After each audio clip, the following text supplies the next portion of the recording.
Hello. Let me know if you guys can hear me. Oh, this is a little loud. Hold on. There we go. That's a little better. Hey, everyone. Hello to Jim and Adam Fishkin and me and my guest. I see you. Bluntman, Monster Slurpee, Arad Cohen, is it Ariel? One of those. Diamond Lock Productions, Troy, Da Boy, Bluntman X, Duncan, did I say Adam Fishkin? Pond Scum, and Troy, I think I said Troy, and Ultimate Breaker. Oh, and hey Circlehead, you're here too. Hi. Hey guys, how's it going? Let me switch over. I bought a bunch of stream assets yesterday because, let me just do this transition. There we go. Because, oh, thank you, Mr. Pender. Oh, wow, thank you so much. Hey, Cpuff, hey, chat. Just wanted to make sure that I got my support in before AI steals it. Oh, no. Have a good one. Thank you so much. What was I saying? Oh, yes, I bought a bunch of stream assets. So we're going to test and see how they work, because I was stuck in this mindset that I had to make my own stream assets. I had to like animate a new starting screen all by myself, and I had to get like a friend of mine to do a nice background all by themselves. And the idea of having to do all of this like really paralyzed me. And it was like, no, I can't improve this until I have all these things in place. And I realized I can still do that, but I can actually like upgrade my setup and still do that at a later date. I didn't have to be beholden until I had those assets to upgrade the setup. You know, I didn't have to be so rigid about it. I could kind of relax a little bit. So I got these great assets. Oh, I need to credit the asset maker. Let me just grab that, because that was part of the conditions for using it. The creator is Noru Pixels on Etsy. That's how I got the assets from, and I really like them. I think they fit the vibe, and we're going to be using those for a while because I'm very happy with them. Made it in time, finally get to see this live again. Hey there. So how is everybody? I finally managed to get Velma Part 1 out. It took such a long time because I had like 3 minutes of audio left to do on that video, and then I got hired to work on the movie I'm currently in production on, and that just ate up so much time. So even though I only had 2 minutes left, I didn't have the time to sit down and finish up the editing for those 2 minutes because I'm just constantly working. But I had a day where I didn't have any scenes assigned to me, so I just quickly finished it up and uploaded it and all that. So all good. Everything's good.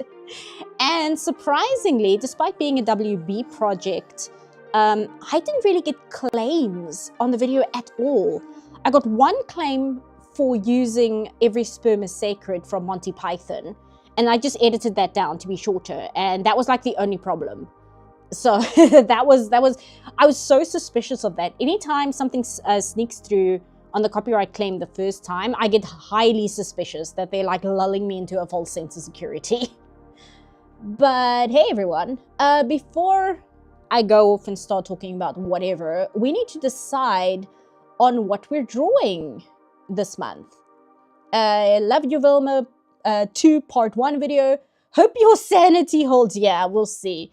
Like I said, I had to rewrite parts of the script about 4 times because I was trying to, I said it in the video, but I was trying to just describe what an absolute mess the show is in terms of its writing, where just stuff happens with nothing connecting them whatsoever.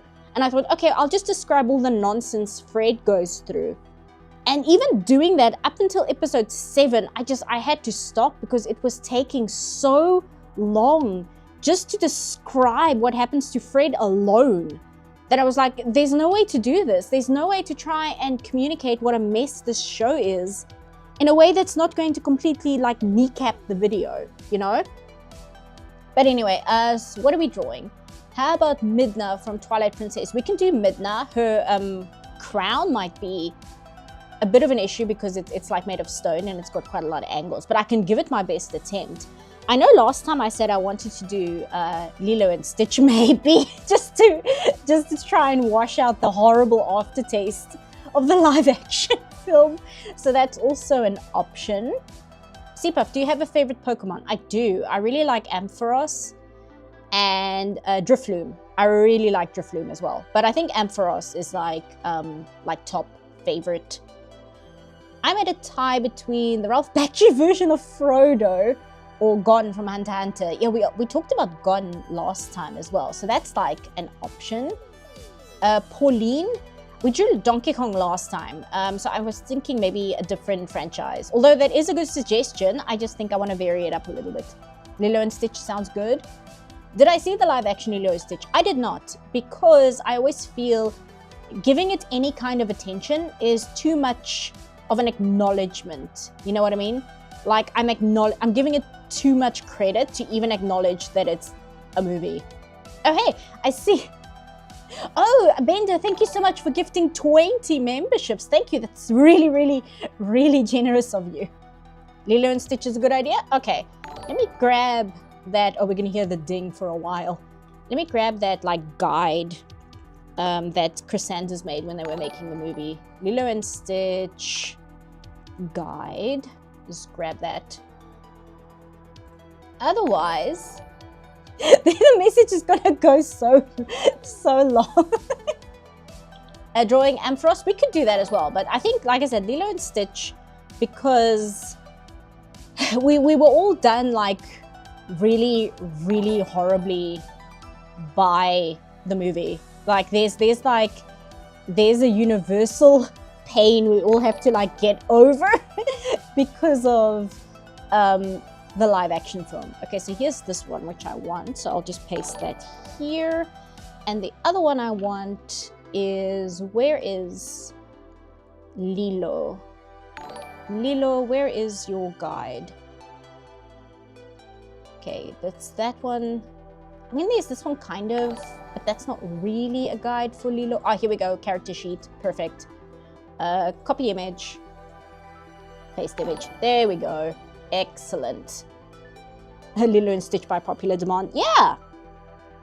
But no, I don't watch the live action Disney movies because there's no point. Like, what am I gonna say about them? They're terrible and they're insulting towards both the animators of the original as well as the general audience. Like, there's nothing much to say about it. Ohana meets treating family like a burden. Jeez, I heard about that. What an absolute mess. What should we... Oh, you know what we can have them do? We can have them do, like, the hula. Let me think, because I've got some ideas. Maybe we can have her, like... Oh, you know what we can have her do? We can have her, like, build a sandcastle with Stitch. Let's do that. Let's see, head about like that. Her head to body ratio is actually not that extreme. Like she is about she's about 3 heads tall. Well, 3.5. I mean, it's not that many heads, but I think I've just been so conditioned by how people draw like modern things, like what My Little Pony has wrought on us, that I'm just used to characters being a lot less heads tall than what they are. I was watching something else and I was quite surprised by... Oh no, I know what I was watching. I can't actually say because that's an NDA. I was watching something where I was really surprised by how many heads tall the character was. And I was quite shocked by that, but it did make me think like, oh, I've gotten so used to characters being like 2 or 3 heads tall when they're meant to be like teenagers or whatever, that it's shocking when you have a character who's a child who's like more realistically proportioned. There's an artist named Mei Yu who drew Stitch in 10 different styles. The Digimon one was my favorite. I need to look that up because I tend to like that kind of thing when you get to see people draw things in different styles. Also because I think when you do things like that, it kind of also illustrates where your weak points may be yourself. For when you do that, like you can see, oh, if I do it in this style, I can tell that I actually have a big problem drawing things realistically, or in my case, I have a big problem with simplifying things. I have very, very big, not issues, but I find it very difficult to simplify things. I get so wrapped up in like proper proportions and proper anatomy that it can be very difficult for me to kind of simplify things down into a more stylized version. Change canvas size. Just want to make this because I haven't given Stitch enough room. There we go. Give Stitch here. There we go. Should we have Stitch like destroy the sandcastle? I don't know why I keep wanting to say sandcastle. That's not a thing. Should we have him like destroy the sandcastle, or should he be like helping? What do you guys think? Ohana means CPS. That's so awful. Fun fact, Lilo and Stitch was the first time since Black Cauldron that characters were designed on the style of someone inside the Disney studio itself. Sanders' drawing style was and is unique. Yeah, I can believe that. Although I know that Beauty and the Beast and The Little Mermaid, there's a lot of Glen Keane, especially in Beauty and the Beast, but it might just be because he was director on those. Well, animation director, not like film director. That's also why a lot of it follows his style. I think he was animation director. He might have just been a key animator. I need to like double check that. Ohana means give your family up. All the humans in Lilo and Stitch have good proportions. They really do. I just saw it. Where was it? There is oh, here it is. I was looking at this really interesting sheet that they have for the character designs for Lilo and Stitch, and there's one where Chris Sanders had drawn Nani. Ah, here it is. Nani in comparison to Mulan. Here it is. So just copy this image. Paste it here. Oh, I don't need to switch back and forth between screens anymore because I've got my tablet and my PC screen. How about that? But see here, so 1, 2, 3, 4, 5, 6. It's about 6 1/4. Whereas Nani is 1, 2, 3, 4, 5, 6, 7. So see, Nani, did I count that right? Yes, I did. So Nani is like a head taller than Mulan. And also if you look at like the proportions of where her body falls and such, it's very interesting. It's like super interesting to look at how they plan out proportions and map out proportions for animation, because that really does affect a lot of the character designs as a whole. Like it doesn't just have to do with just the style itself, because like I've been rewatching Steven Universe, and it's very, very interesting to see Pearl in like the very first few episodes, because she is like a full head taller than what she is later in the season. And it's fascinating to see how they kind of change that. I know she's quite tall in the pilot, but it was just really fascinating to me to see like, oh, she was way bigger in the early episodes than she is in the later episodes. I didn't see because I was busy yapping. Did we say whether we want Stitch to destroy the sandcastle or help with the sandcastle? Did we decide? Hey yo, really like the latest vid and can't wait for the next one. Will the next one be in a week? No. Luckily, because I decided to split the video in 2 parts, because originally I was wondering whether to just make it 1 part. But then I talked about like the structure of episode seasons for such a long time. I decided I'll just cut it in 2. But it does mean I've written the script up to about episode 7 or 8, which means there's only 2 episodes left in the entire season I need to like finalize the script for. And then I have the lovely Halloween special to talk about, because originally I thought, well, I can just ignore the Halloween special. I don't need to give that too much focus. But unfortunately, the way that season 2 ends, it leads directly into the Halloween special. So you can't ignore the Halloween special because it's like tied into the season. And so I'm going to have to talk about the Halloween season as well, which is 40 minutes long, by the way. So that's going to be fun. And I'll see, depending on how long the script goes on for, if I'm going to do the Halloween special as part of part 2, or if I'm going to make like part 3 just about it, which is probably more likely what's going to happen. Especially because I thought I'd have some closing thoughts on Velma as a whole. Specifically, I would like to talk about how good the art is, because the art in Velma is like phenomenal. It's really well done. Not just the character animation, but also like the backgrounds are amazing. The coloring is really, really good. The shadows are really good. It like looks so good. It's so well done. And then I also thought it might be fun to talk about some jokes I think do actually work, because there are maybe a handful of jokes in the second season I thought were genuinely funny, but they're so rare. I think I saw destroy. Do we want to destroy? Okay, cool. In that case, I'm actually going to move him up here, because then I'm gonna have him be like this.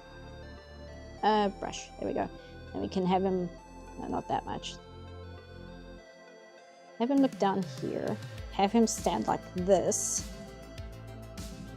We can have Lilo like look at him like, what on earth are you doing? Yeah, let's do that. And Stitch, what is his body structure? Okay, he's also kind of a being. He's got a very similar body structure to Lilo, actually. There we go, so have him like that. He's got like really stubby legs though, which she doesn't have. And he's got like those funny little kind of paw pads, but they're not really paw pads. And then his ears like this. How does his mouth look when he's looking down? Because when he's looking up, his mouth obviously opens wide. But he's got like a Pac-Man head shape. Let me actually look that up. Lilo and Stitch. Okay, that's Stitch. Stitch character sheet. Let's see what we can find. Okay, so here's the turnaround. Just copy this and paste it in here. There's the turnaround. Where is the mouth shapes? Okay, that's fan art. That's not going to help me. Oh, here we go. Perfect. Okay, this is somebody's fan art for a plush, but I'm still going to use it because it's actually quite useful. So, because you can kind of see how the mouth opens. So I'll just use this as reference, even though this isn't from the actual production. Let's scale that down a bit. There we go. So his mouth, okay, I see. So what we'll do is we will bring this down. His mouth kind of goes like this. And it goes up at the corners. And it goes down like that. You have received a new message. Oh, thank you, Avina. Holy cow, you're almost at 16 subs. What are you going to do when you get to 20? Thank you so much, Scooter. Oh, come on, YouTube. Show me the full name. Scooter, what is your full name? let's wait for the chat. Here we go. Oh, it doesn't show me there either. Scooter, what am I going to do when I get to 20? I really want to talk about Daikon 4. I don't know whether it'll do well in the algorithm because I don't know if people care enough about Daikon 4 to really want to watch an entire video on it.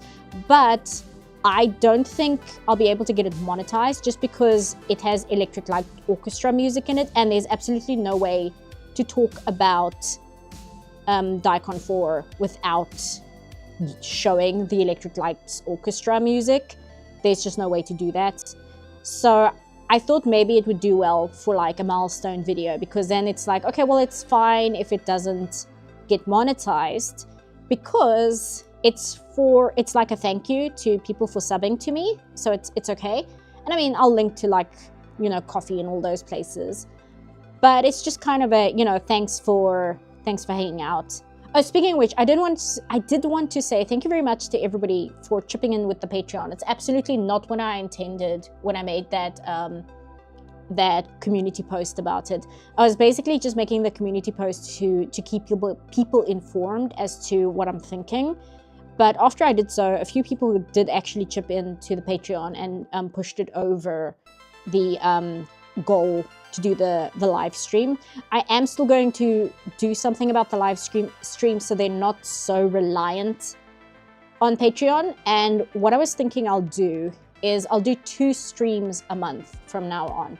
And the Patreon stream will be exactly as we're doing now, where I talk to chat and we decide what we're going to draw, and then we draw it. And I think I'll do another stream which won't usually go as long. And what I'll do there is I'll just work on whatever else I'm drawing on, even if I don't finish it. And that can just be something I'm like doodling while we talk. So it's kind of more informal, but it still gives us the chat. And then I don't have to worry about not doing the live stream. Because the live stream goal I made back when I had no idea how to live stream, and I mean, you could argue I still don't know how to live stream, that's entirely fair. But I made it when I didn't know how to live stream, and I was like, well, it's something I can work towards. But because live stream, you know, it takes effort and time and all of that, I figured, well, I'll make it a Patreon goal, because then it kind of incentivizes it's worthwhile to do. But the live streams do so well at this point that to stop doing them would just be shooting myself in the foot. It would just be stupid not to continue doing them. But I also don't want to scam the patrons out of it, you know, because they sponsor the live stream. It's unfair to then just be like, oh, I'll just do them anyway. You know, that's not very fair. So at the moment, that's the solution I'm thinking of, is just do 2 and have one of them be more casual and have the other one be exactly as we have been doing it. And then the one as we've been doing it will be like the Patreon one. And it'll usually go for like 3 or 4 hours, which is how long I usually stream on these. So that's kind of what I'm thinking. Could you maybe tune the music up/down? Maybe that would avoid the copyright system. Maybe, but in terms of Daikon 4, the fact that it has Electric Light Orchestra in it is part of the story. Because what happened was they used Twilight, the song, by Electric Light Orchestra in Daikon. And they didn't have permission to do so. This was in 1984. So they just used Electric Light Orchestra's music and were like, well, maybe they won't notice. And it turns out, yes, they did notice. So the music is part of the story. It's part of the story. And the other thing is Daikon 4, it's basically an AMV where it's matched to the music. So even if I don't have the music, it's not going to give the full effect of what the short film is like, because the short film is entirely built around that song. There's like no way to get around it. And even if I use like a MIDI or something, like a really shitty version of the song, it won't give the same emotional effect as what I'm going for, you know? Because I find it a quite emotional story, especially if you're like an artist or a fan of something. It's a very uplifting, positive story. And I don't really want to sacrifice the parts that make it so uplifting. You know what I mean? ELO's album art was insane. You know what? That's a good point, because I really like album art. Maybe that's also something I can just bring up just because it's so good. I've got like an entire book on album art, but it's by a specific artist and I'm not sure who. I just found it at a thrift store and I'm like, yeah, I'm getting this. Absolutely buying this.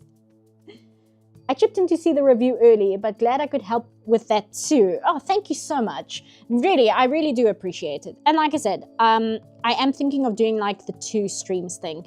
And I think like the more casual one I'll do in the week, like after work or something, if it's a day where I'm not like worn out or whatever.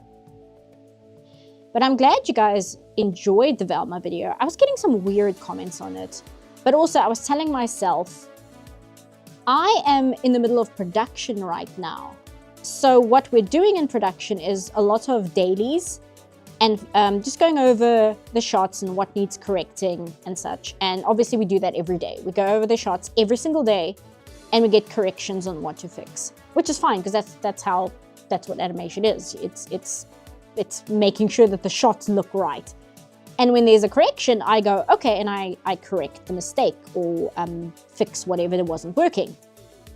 But I was getting some very weird comments on the new video. And if I'm getting like correction notes all day, and then I check the YouTube comments, just in the little bell, I don't actually go into the video itself, but I just check what the YouTube comments are. And then I'm also getting a bunch of people there like pointing out, not even mistakes, just things they disagree with or they don't understand. It's like a double whammy of just constant criticism. And in terms of the video, I can't really go back and fix the video or clear up what I mean. So the video is what it is at this point. So I was just like, ugh. I was getting so like ground down by it, but I think I just need to like relax and, oh, my tab crashed, hold on, no. Are we still live? Hold on, my tab absolutely crashed out. Are we still good? Okay, it says we're still good. Oh, that was scary. Somebody say something so I can see if I'm good on your end. Okay, thank goodness. My tab completely crashed. My tab completely crashed there. My rant about the 80s nostalgia in the comments wasn't among the weird comments. No. Like I said, I don't want to give it too much focus because some of them are like, well, if I give this like any real attention, it's the kind of thing where people are like, oh, that really got her goat, so we're just going to do more of that. But it wasn't really any more than I usually get on videos. So my thinking is it's just because I'm tired from like physically tired from working on production all day, and then to like get more like criticisms or confusion on the YouTube comments as well. It like, you know, you just get mentally worn out. And I think that's what it is. I don't think it's that it's more comments that are strange than usual. And I don't think it's people who are weirder than usual. I think I am maybe just a little tired, like physically tired. And I think that just means I need to like give it a break and instead play Baldur's Gate or something, right? Just like close the internet and play Baldur's Gate a little bit and just like relax, watch some anime or something, right? I mean, it's Velma, it's a mess. I don't think it's your fault. Yeah, that's the other thing. My friend told me, well, anybody who's like being weird in the comments, they're the ones who chose to have something to say about season 2 of Velma.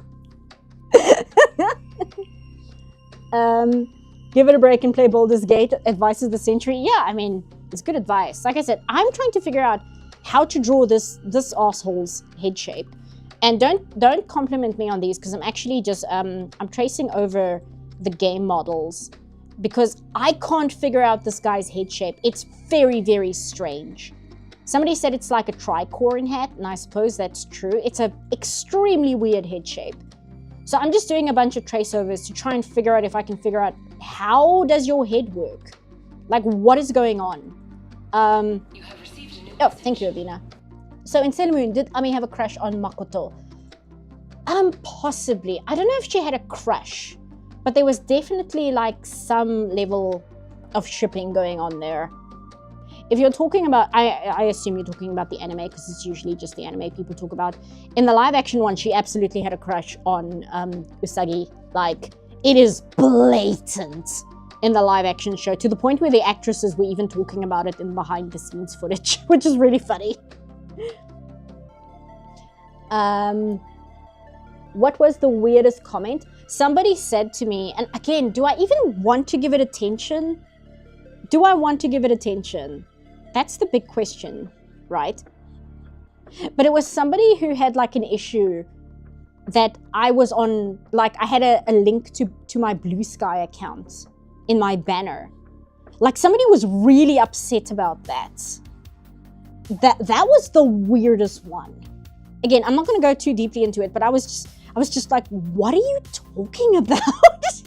It's very, very, very strange. Really, really bizarre. Yeah, Dana knows what I'm talking about. But that was the weirdest one. Just very, very unhinged, strange behavior going on there. I think I might have pushed this one a little bit too far back. Let's make it rounder. There we go. And then, how does it go? Okay, it stays kind of... I've got it as a weird shape here because it's usually... that's too big. It's usually more like flat at the top. There we go. Oh, thank you, Ravina. Thanks, guys. So you like Baldur's Gate 3. I'm curious if you've played Expedition 33, and if so, what do you think of the game? It's on my wish list, and it's currently the Steam summer sale. And I was so annoyed because I logged into my Steam account, and it's on sale right now for exactly 10%. And I was like, oh, come on. That's not a sale. What do you mean it's only down 10%? What do you mean? I was so angry. I'm like, that's not a sale. That barely counts. But I will get it eventually. I've got so many games I've got to get to. The one I'm quite excited about is, that I already own, thankfully, is Kingdom Come Deliverance, the first one. I'm quite excited about trying that. I got Warhammer Rogue Trader, which I'm really excited to play. My friend started playing it, and she says it's amazing. So that one I'm really excited about. And I've got the Halo trilogy, quadrilogy, whichever one it is. And I've never played Halo, so that one I'm quite excited about. One of my online mutuals on Tumblr is a really, really big Mass Effect fan, and she really likes Halo. And that's kind of the only reason I was like, really? Well, maybe I should give it a try then, because I've never played Halo, just because Xbox isn't really a thing here. And I was like, well, if somebody who likes Mass Effects likes Halo, that's a far better recommendation to me than like somebody who likes shooters saying, oh, Halo is really good.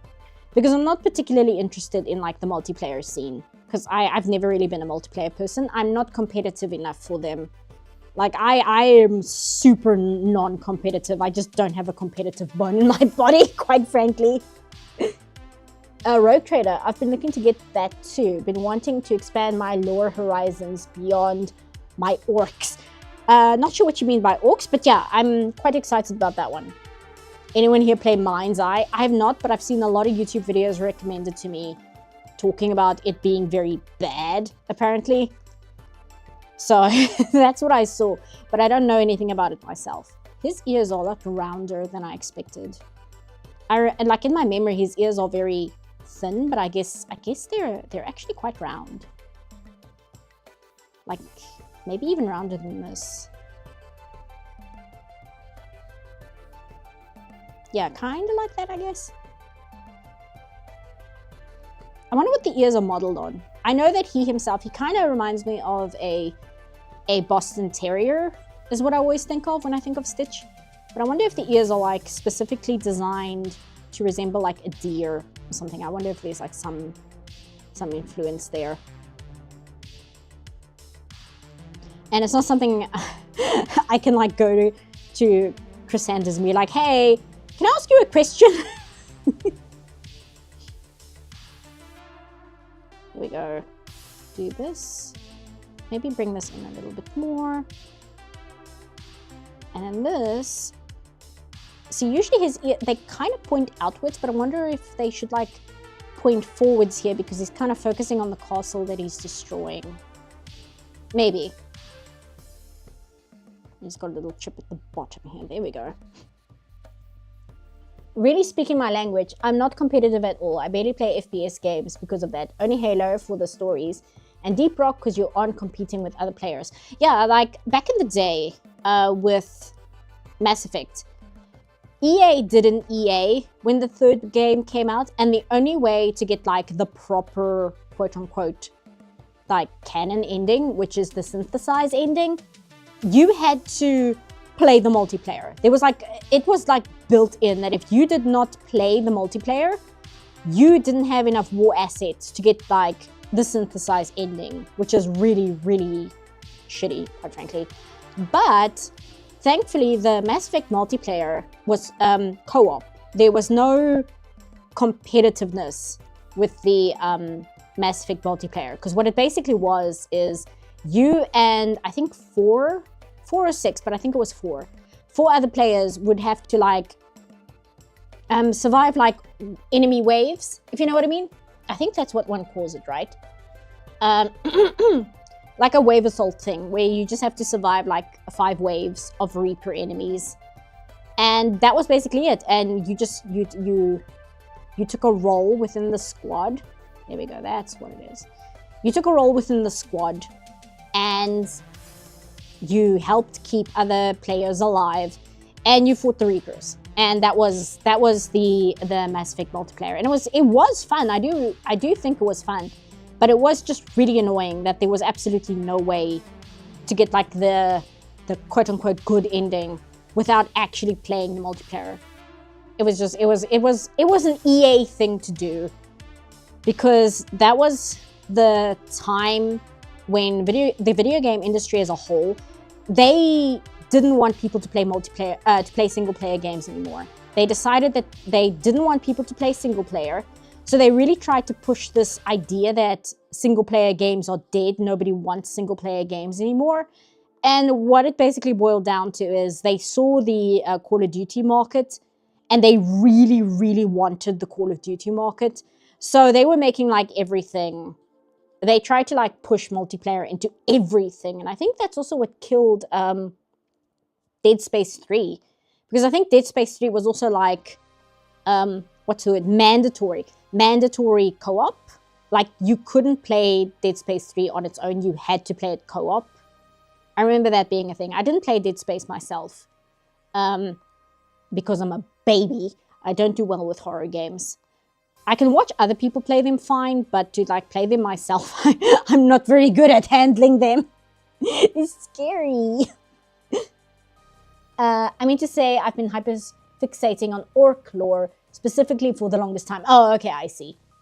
I just realized he does the Don Bluth ears when Don Bluth draws mice. Oh, you know what? That might actually be it. Because I think they briefly worked together when they were doing The Fox and the Hound. Speaking of which, I am thinking maybe I should do the get back to the Disney ranking once I'm done with Velma, because I've been seeing a bunch of people really asking for that. So I might go back to that, and the next movie would be this foot's gonna be hidden by the sand, so it's not that big a deal if it looks funny. But I've been thinking of doing that. I put it off for such a long time because the next movie is The Little Mermaid. And that happens to be my favorite Disney movie. It was also the first movie I ever saw in theaters. So there's like a lot of sentimentality wrapped up in that film.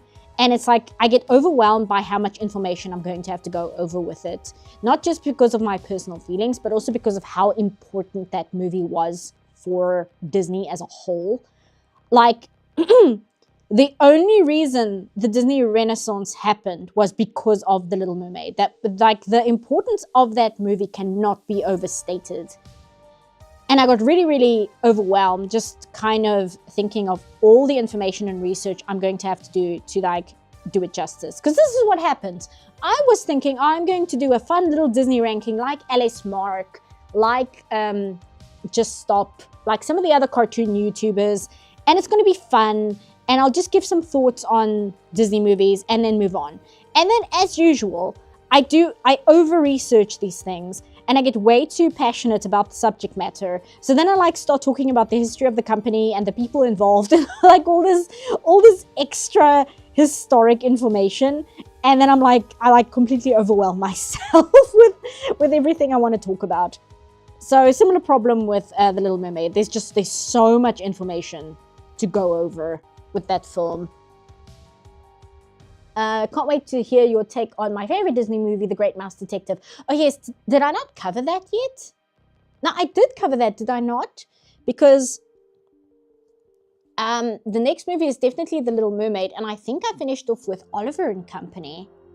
I have to watch. It's been such a long time since I did the Disney ranking. I'll have to double check. If I didn't, I might have to do that first, which might then work out well, because then I can do that before I get to the behemoth that is The Little Mermaid.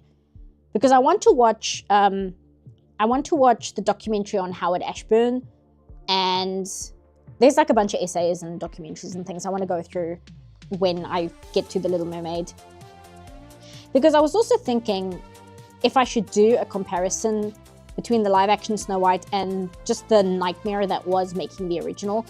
But I saw some people, even on this Velma video, being like, wow, you're late to the party.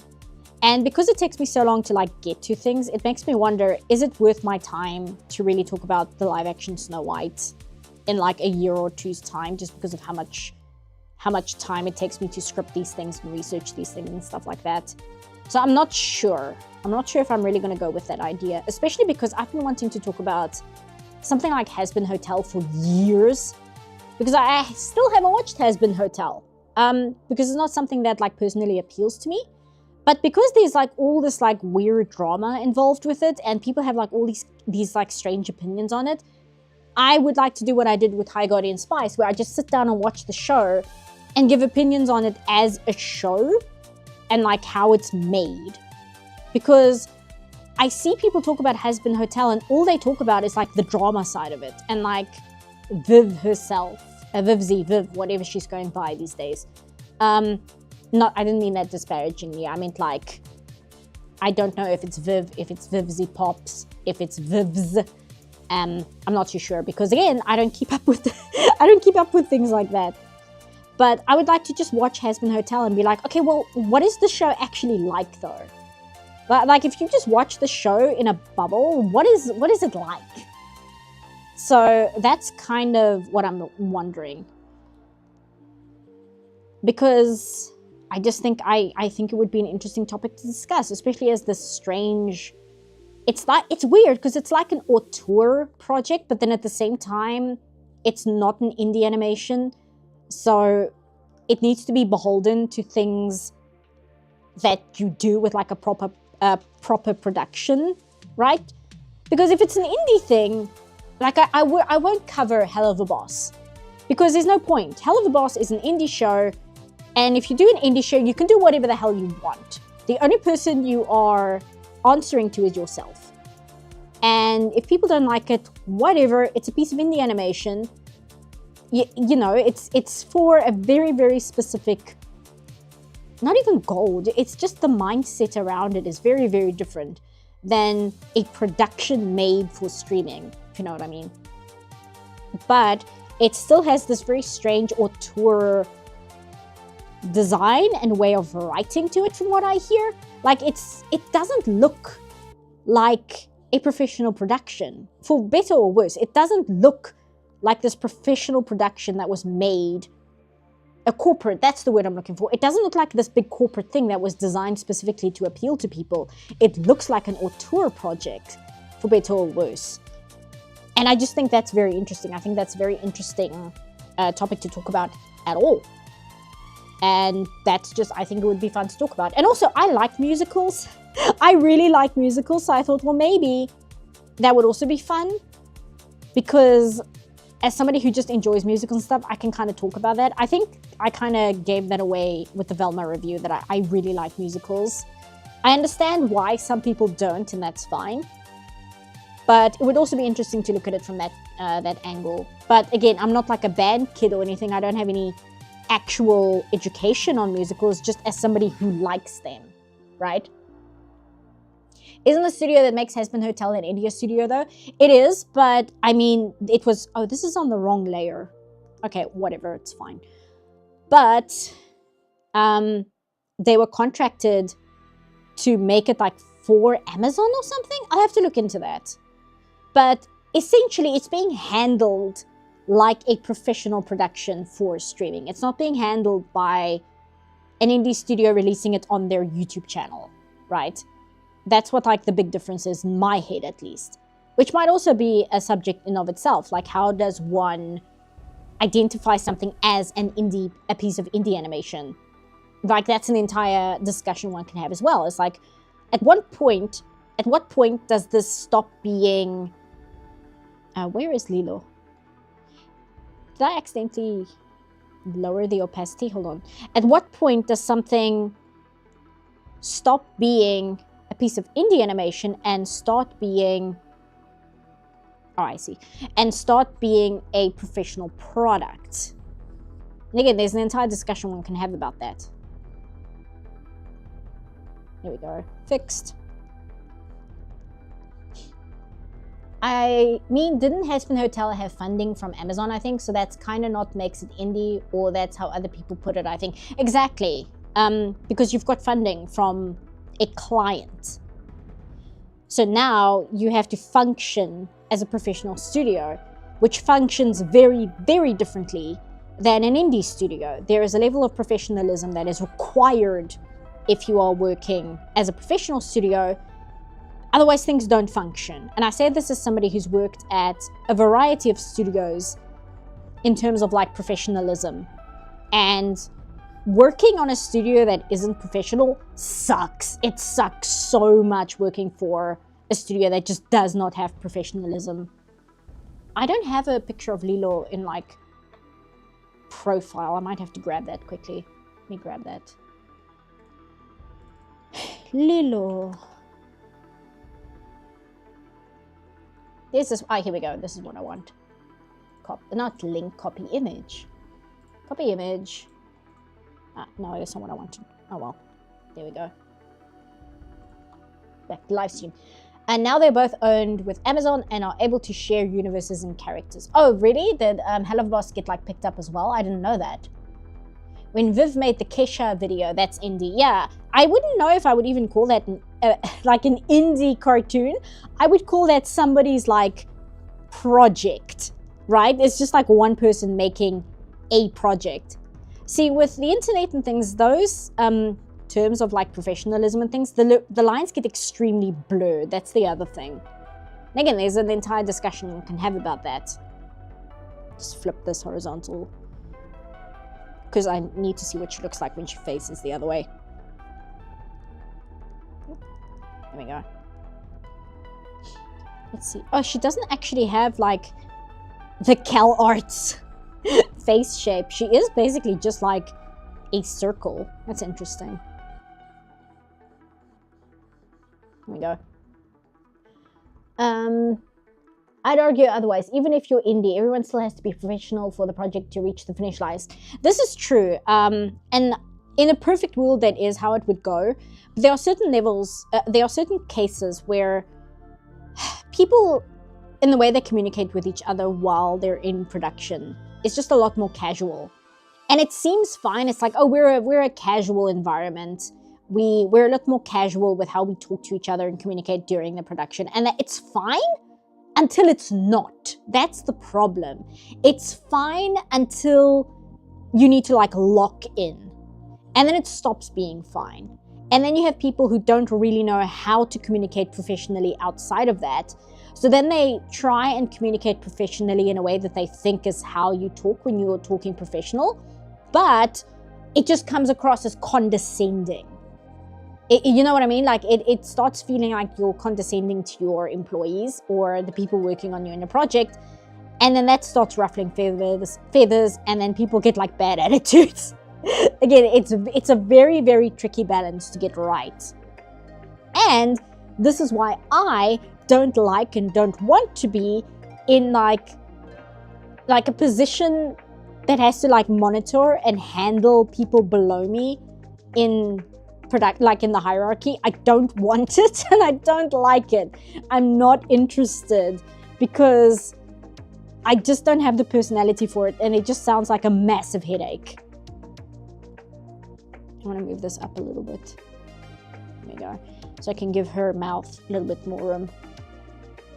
I mean, I would say that they're both indie projects due to them both produced by A13 and Spindle Horse that are just funded by Amazon. I suppose so.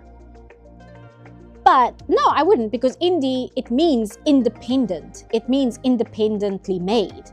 And if you're working for a client, even if it's a show that you developed, you're working it to deliver it to a client, then it is by its very nation no longer independent animation. Because then you're making it as a product, and then Amazon is your client. So then you're delivering the show to the client. Okay, I don't want to draw her smiling. I want to... She's like slightly outraged. And so the circle, it doesn't... Yeah, it shouldn't go too far back. Otherwise, we've got a problem.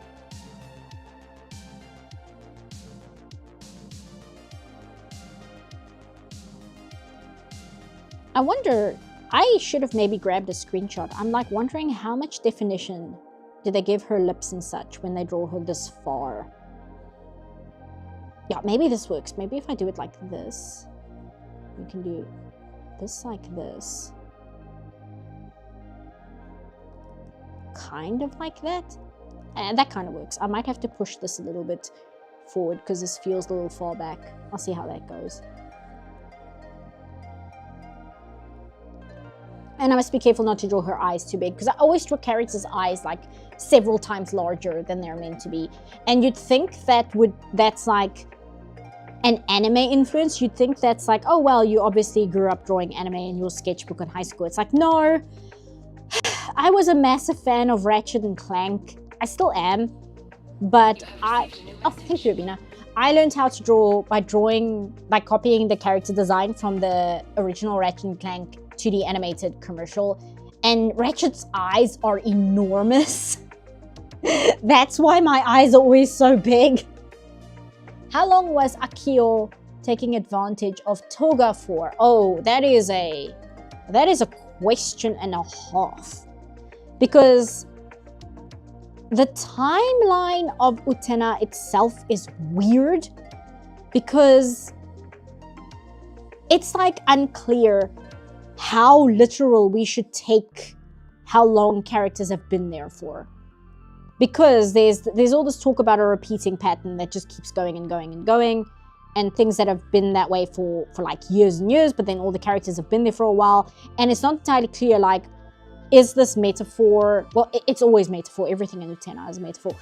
But it's tricky to like figure out how literal to take time in Utena.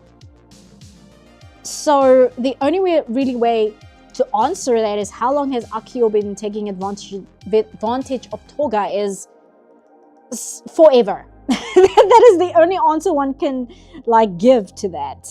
He has been taking advantage of Toga forever. No, I don't want to make her sad. That's sad. Let's make her like shocked. Here we go. I'm pretty sure Amazon lets them do what they want though, so I'm not sure how involved they are in the production. No, they won't be involved in the production, but again, they're funding them. So it's by definition not an independent animation, because they've got funding. So they're not independently funded. I need to make sure that she's actually looking at Stitch. Okay, yeah, she is. Make this a bit smaller. There we go.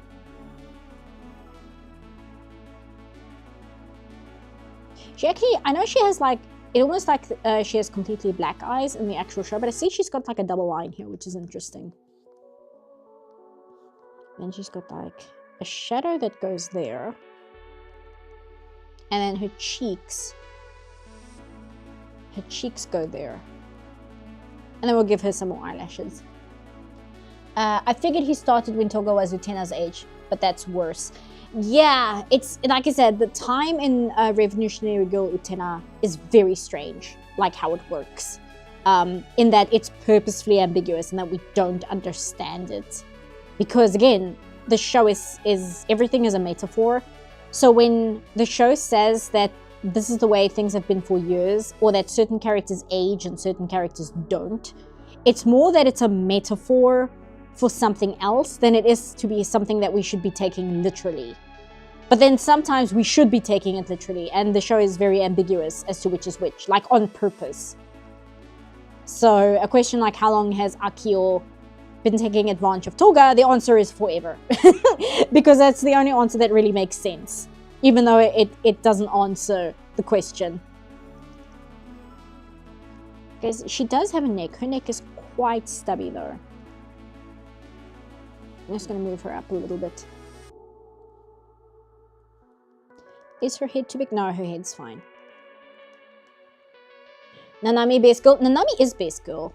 Which is interesting because she's set up to be like the bully character. She's set up to be like the Regina George.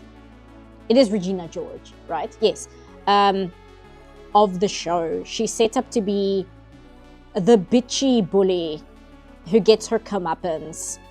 But no, Nanami is like actually the most well-developed character in the show. And she's also the one, apart from Utena, who manages to break out of the bullshit cycle that she's been forced into. And she does it before Utena does it. Like, Nanami figures everything out before Utena. And she's just like, no, you know what? I'm done. I'm done playing these stupid games. I'm done being part of this nonsense. I'm over it. I'm finished. You guys can go ahead and continue with whatever the hell you're doing. But I'm over it. You know, whatever. I saw somebody say, I think it might have been on Otori, that Nanami is probably going to leave the school after Utena does. Oh, no, not Utena, Anthy. Like, Anthy leaves the school, and the person that's going to leave the school after Anthy is like Nanami. And Nanami will probably be able to do so without much fanfare. Nanami will probably just stand up one day and be like, you know what, I'm leaving, goodbye. Because that's like the entire point of the show. The entire point of the show is that the coffin that you're trapped in is not as impossible to break free of as we feel it is. Like, you can break free of what you're stuck in, because the only thing really preventing you is your own psychology. Like, your own personal psychology is the only thing that's really stopping you. So Nanami is already at the point where she's like, you know what? This is stupid. I'm leaving. She just literally needs to walk out the door. That's the only part that's left for Nanami. That's all she has to do. And she's free. And she'll get there. We just don't see it. That might actually be... I actually saw a theory. That's why she's not in the movie. That's why Nanami isn't there in the movie. Is because she's left. And that's why the other characters barely acknowledge that she was ever around. Is because Nanami was just like deuces and left. And now she's gone. I always thought it's interesting how Nanami is the one who wants the least to do with Anthy, but is the closest to understanding what Anthy's going through. Yeah, because they're like mirroring each other, right? They're a complete mirror of each other and the situation that they're in, like the horrific situation that both of them are in. I saw somebody like really talking about the way in which Toga is grooming Anthy, and it's an interesting word to use, but it really is the best word to use, because he's not, like, the question of whether he's doing it the way Akio is towards Anthy is unclear, but it's very, very obvious that what Toga is doing is he is putting Nanami in a position where she has no worth outside of him. That's why she's as messed up as she is, because she doesn't see herself as a real person. She sees herself as an extension of her brother. That is why there's that whole screwed up relationship, is because she only values herself as an extension of her brother, and he knows she does and reinforces it. Like, he reinforces her codependency on him by playing hot and cold with her the whole time. And again, it takes for Nanami to see what's happening with Anthy to be like, wait a second, this is all nonsense. And that's why she's like, okay, bye. This is dumb. I see what the game is now, and it's a stupid game, and I don't want to be part of it anymore. I'm on top chat. I think I should be, here we go, live chat. There we go. It's not a CPUF stream without Utena. I really like Utena. Like, I really, really like Utena. It's very, very, very good. At the same time, I can't help but feel a little bit bad for Toga too. Yeah, like Toga is an interesting character. I don't like him much myself, but there are many people who do, and I kind of understand why. Because he is an interesting character in his own right. Because he also kind of figures out that the whole game is garbage, but it takes him a lot longer.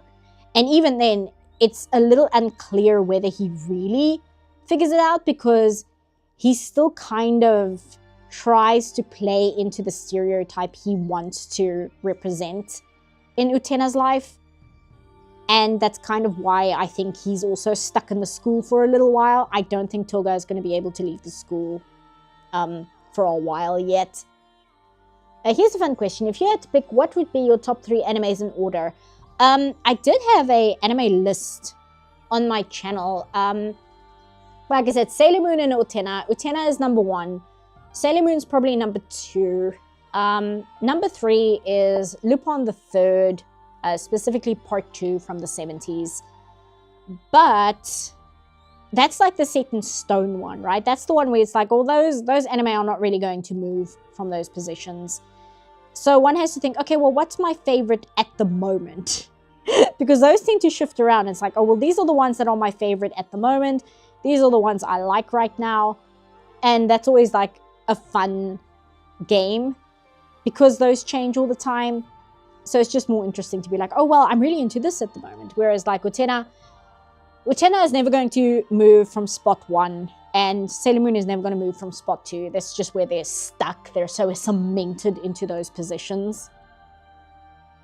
What's your limit with anime fantasies? I'm not sure what you mean by that. Do you mean like genre-wise? Like the fantasy genre? Toga's bike scene showed a more genuine Toga without Akuyo's influence. So fun. Yeah, that's the other thing. It's very hard to actually figure out who the real Toga is, because you don't see the real Toga. You only see like the diet version of Akio that Akio is trying to mold him into. So it's very hard to kind of separate, okay, well, where is the real Toga? Like, where is the real Toga, and where does Akio's like horrible grooming stop? I really hope that the YouTube algorithm doesn't like pick up me saying the word grooming and decides to like demonetize the stream, even though I'm not talking about it in like that way. It's a different kind of grooming. Akio is yeah, grooming is really the only word. He's molding Toga into the kind of person he wants Toga to be, which is basically a diet version of what Akio is. Like, that's what it boils down to. He's trying to turn Toga into like his mirror image. Akio is such a good villain. Oh, Akio is like one of the best villains. I know everybody always goes on about Evangelion and Shinji's father. I think Akio is a far more sinister character than Shinji's father could ever be. I understand what Shinji's father like represents and all of that, but I just think that Akio is far more sinister. Because Shinji's father, it doesn't take long to figure out, oh, this guy's not great. But Akio specifically uses like the way we think about princes and heroic figures and men that should be admired. He uses that as a weapon, and that's why he's so insidious. And it's why it takes such a long time for Utena to figure out what's going on. And Akio does the exact thing where he uses jealousy between women as a weapon to like give him a leg up. You know what I mean?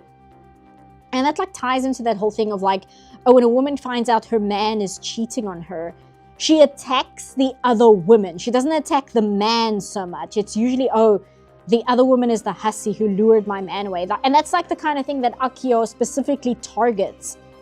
And it's why he like uses Anthe to turn Utena against her, because he's trying to isolate his sister and like make Utena jealous of her. It's so screwed up. And Utena even admits this in the anime. Like when they're on the rooftop together, she says to Anthe, when she finds out what Akio had been doing to her, her gut reaction was to think that Anthe betrayed her, and she like felt disgusted with herself, that's where her thoughts went automatically. It's because that's how Akio has like conditioned her to think about things. It's so screwed up. It's such a messed up anime. I really like it. It's so messed up. I go to fetch my laundry from the dryer and come back to the algorithm getting ready to cancel you. How is this a typical Sunday now? Was Akio always evil, or was there a time he had good in his heart? That's a very good question. Because Akio, like most characters in Utena, Akio represents something. And it's like debated on what he specifically represents and how much he's supposed to represent what he does. And I've seen some people say, oh, he's a representation, which I think is the most obvious. He's a representation of the storybook Prince, and how people will like, she might be a little bit small, but it's fine. How people will like, what's the word? Not platform. What is it when you, like pedestal? How people will put other human beings on a pedestal that's just like impossible for them to like live up to. Because the whole reason Akio and Anthe are in the situation they are, and I don't want to spoil too much because I do want people to watch Utena. The reason they're in the positions that they are is because Anthe made it so that people can stop dumping all their problems on Akio because it was killing him. And they blamed Anthe for that. And it's like, okay, well, at what point did Akio stop being the heroic figure and just kind of indulged in what he became? Because Akio blames Anthe for what he turned into, even though it was his, like, everything is his own fault. It's not like he doesn't have agency, but he blames her for what he's been turned into. So I do think there was a point where he was a good person, but it's so messy in terms of like, okay, well, what caused this? And it's easy to say, oh, well, it's society that caused this. But it's like, is it expectation? And what is the expectation of? Is it the expectation of men in general to be these heroic figures in society who throw away their lives and are expected to be like warriors and protectors and just like break themselves to be these figures in society? Or is Akio meant to be a representation of men who use that kind of authority to just kind of propel their own self-interest? Like, there's so many layers to it. And because I don't like Akio, because he's like the worst anime character of all time, because he's so terrible, I haven't really looked into him from a sympathetic point of view. Oh wait, no, this shouldn't be here. Because I don't really want to sympathize with him, because he's a terrible, awful human being. He's like the worst person ever. That almost feels like something Disney would pull. What motivates him to be a villain? Society. Okay, but what else? Society. That's the thing. Like, it's not just that. And it's purposefully ambiguous. And that's why I can't really answer the question of, was he ever a good person? Because it's the show itself never tells you whether he's somebody who uses Anthe's interference as like a scapegoat as to why he treats her the way he does. Or was he just always a terrible person, and Anthe's interference just freed him from responsibility and allowed him to indulge in what was always there? Oh, thank you, Adina. We just don't know. We don't know because the show never tells us, and on purpose it doesn't tell us. Thank you, Indigo. I will do it. I will make a sympathetic Akio video. The internet itself might burn you to the ground if you did that. I think Akio is like one of the most hated characters in all of media, and I don't say that lightly. Like, I'm trying to figure out who would be more hated than Akio. I did compare somebody else to Akio in terms of like, oh, I know who it is, Jimmy. Jimmy from Mouthwashing is the only other character I've seen on the internet treated with as much hatred and disdain as Akio. And the hilarious thing is, Jimmy and Akio are kind of two sides of the same coin as well. Like, they're really similar to each other. It's just Akio does what he does in metaphor and Jimmy does what he does blatantly. And perhaps not even that blatantly, because you always get those like one or two people who are like, Jimmy did nothing wrong. But I sincerely don't know if I've seen many people try and defend Jimmy like at all. Like, like at all. Jimmy Mouthwashing. As to how it could be worse, Dolores Umbridge comes to mind. I never got that far in Harry Potter. Ignoring the mess that is J.K. Rowling, I grew up with Discworld, and I read Discworld from a very, very young age. So I read a few of the Harry Potter books, but it got to a point when I was old enough where I was just like, you know what? These aren't really that good. And then I just kind of stuck to reading Discworld instead. Okay, I think that's good. I think we can ink them now. Yeah. Lilo's head is a little bit big. Maybe I can fix that if I use... Oops. If I use the magic liquefy tool, maybe we can fix this. Otherwise, I'm just going to leave it. Grab her head. No, that's blur. This one, if we just crank it up all the way. I said both, please. Both layers. Can it do? Okay. No, it doesn't want to do both layers. Okay, we'll just do it with her head. There we go. That's better. Person question. I don't know if you mean personal, but okay.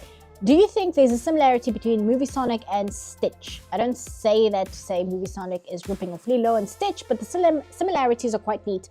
I've only seen the first Sonic movie, so I'm not sure whether it really gets deeper than what's in the first movie. It probably does.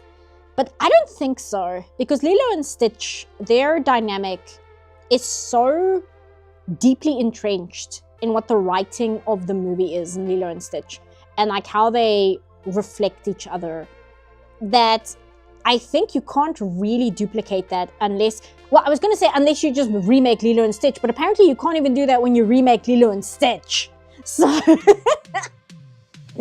I don't know. I'd have to watch 2 and 3 to see. My friend told me, I don't know if she's still in chat, she told me she was super annoyed with Sonic 3, specifically because of how they handled like Maria and Shadow especially. Just because Shadow's story is like genuinely interesting.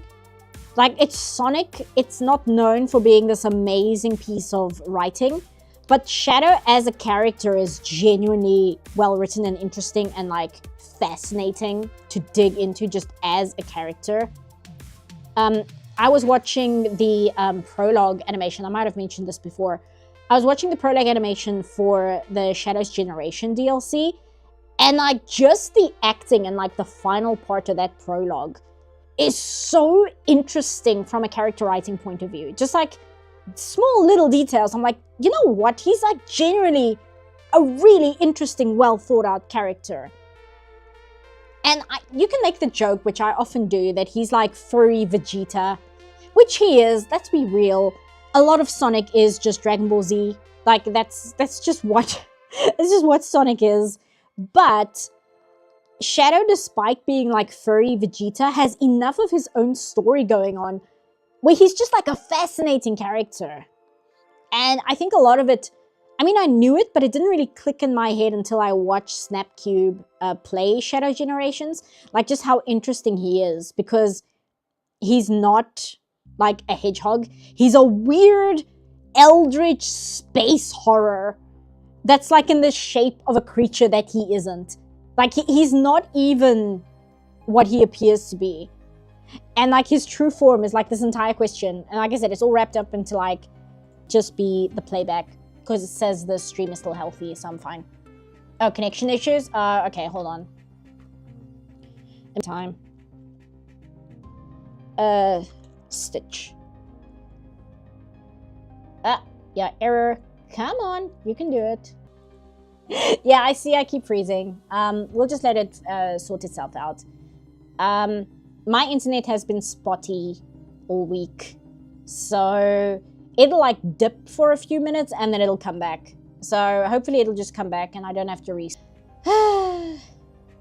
Come on. Stream health. Come on. It's the tourists. It's difficult because I can't tell if the chat is like paused because it's not getting enough information, or if people are just silent. So I have to like make up something to talk about, because if I go silent, then people can't tell me whether the stream is back or not. Just give it a sec. Maybe I can grab some water while I'm like talking to myself and waiting for this bitrate to come back. Oh, water. There we go, grab this. Laptop crashing out. Is it? No, my laptop's fine.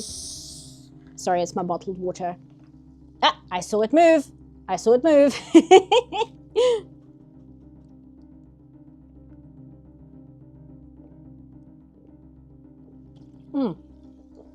Ah.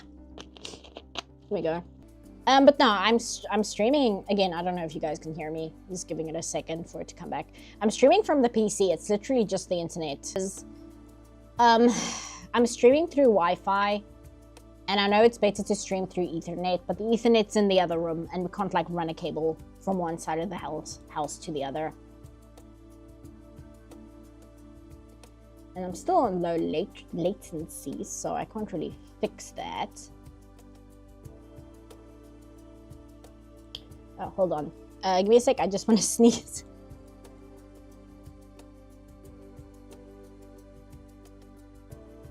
Okay, back. Hopefully I'm back. Waiting for this error. Waiting for the... because it's not the PC, just the internet being an internet. Like I said, I really don't want to restart. I'm not getting feedback. Go to me. Just wandered to the 1999 Sonic anime featuring one of Robotnik's. LOL. Come on. You can do it. Hold on.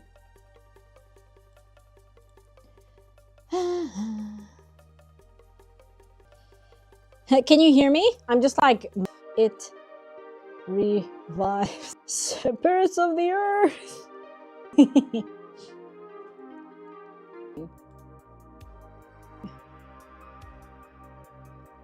I hear about 4 to 5 words and then the connection cuts off again. Yeah. Okay, we're back at error. Call upon the goddess Paulatina. Prepare the internet. Have you your net provider? Yeah, she does. She really does. My net provider needs to be punished. Warning again. Okay, well, stream state is good. Can we get it back to excellent, which is where... Otherwise, what I can try and do, but it doesn't really seem to help, is I can like try and plug in my phone and use my phone as like a hotspot and see if that helps. Oh, there we go. We're back at excellent. Amazing. Stream is healthy. I heard. Hopefully it stays at excellent, because it's sitting at excellent, and I'm hoping it stays there. So let me know if you guys can hear me clearly again before I go back. I said maybe I must just like tether Well, now I can't hear you at all. Yeah, back to error. Okay, hold on. Plug this in here. Yeah, it's my phone. Thank you. Every time you get to... that's me. Do here. Third. Error. Yes, I know. I can see the error. See if that works. Refresh. It's the stream. Don't worry. Filling up to it right now. Sorry. Trying to see if... Did I say... No, I didn't say. Tethering to... Yeah. What is your problem? Yeah, I know dropped frames. Dropped frames. Yeah.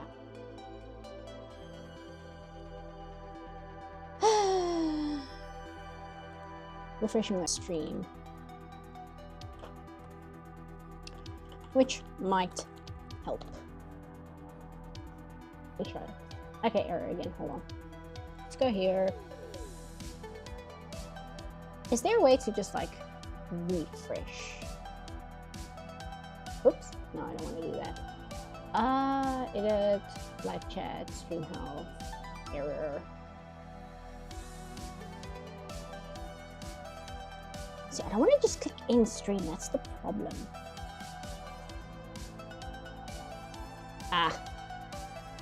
I don't know what to do. Are we back? Are we back now? Let me know, because I'm like hovering over the end stream button, thinking if I should like end stream and then like restart the stream and see if that works. Because are we back? Everybody start knocking on wood. We seem to be back. Okay, for now. It turns out it was both because my own Wi-Fi cut out too. We're back? Okay. Because it heard me like hovering over the end stream button. I was like, maybe I should end the stream and like restart the stream. And I think it heard me because it's still showing an error. It's still showing me that stream is poor. So I'm still a little dubious. I'm still a little dubious on whether to believe that it's really back or not. That's the thing. And I'm scared if I like start drawing, it'll go, oh, nope, never mind. But yeah, if we can just like give it a second and see what happens. Because what I did was I tethered my phone to the PC and I'm trying to use the phone's Wi-Fi. Because like I said, my PC is in a different room from the Ethernet, so I can't just plug in the Ethernet cable. Oh, here we go. We're at excellent. Okay, cool. Let me know if you guys can hear me. I see some of you are celebrating, but let me know if we're really back before I start drawing again. It's working? Okay. Let me just move the mouse around as well so you guys can see the visuals are alive. My ether, yes, you can hear me? Okay, cool. She doesn't believe I say something only the real chat would say. My Ethernet's in a different room, so I can't just like plug in the Ethernet, even though it would be like better. But I'm basically reliant on Wi-Fi, but I don't really think it's like the Wi-Fi itself. I think it's like the internet as a whole.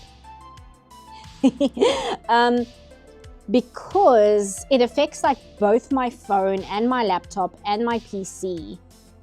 And that just seems strange to me, like why would it affect everything?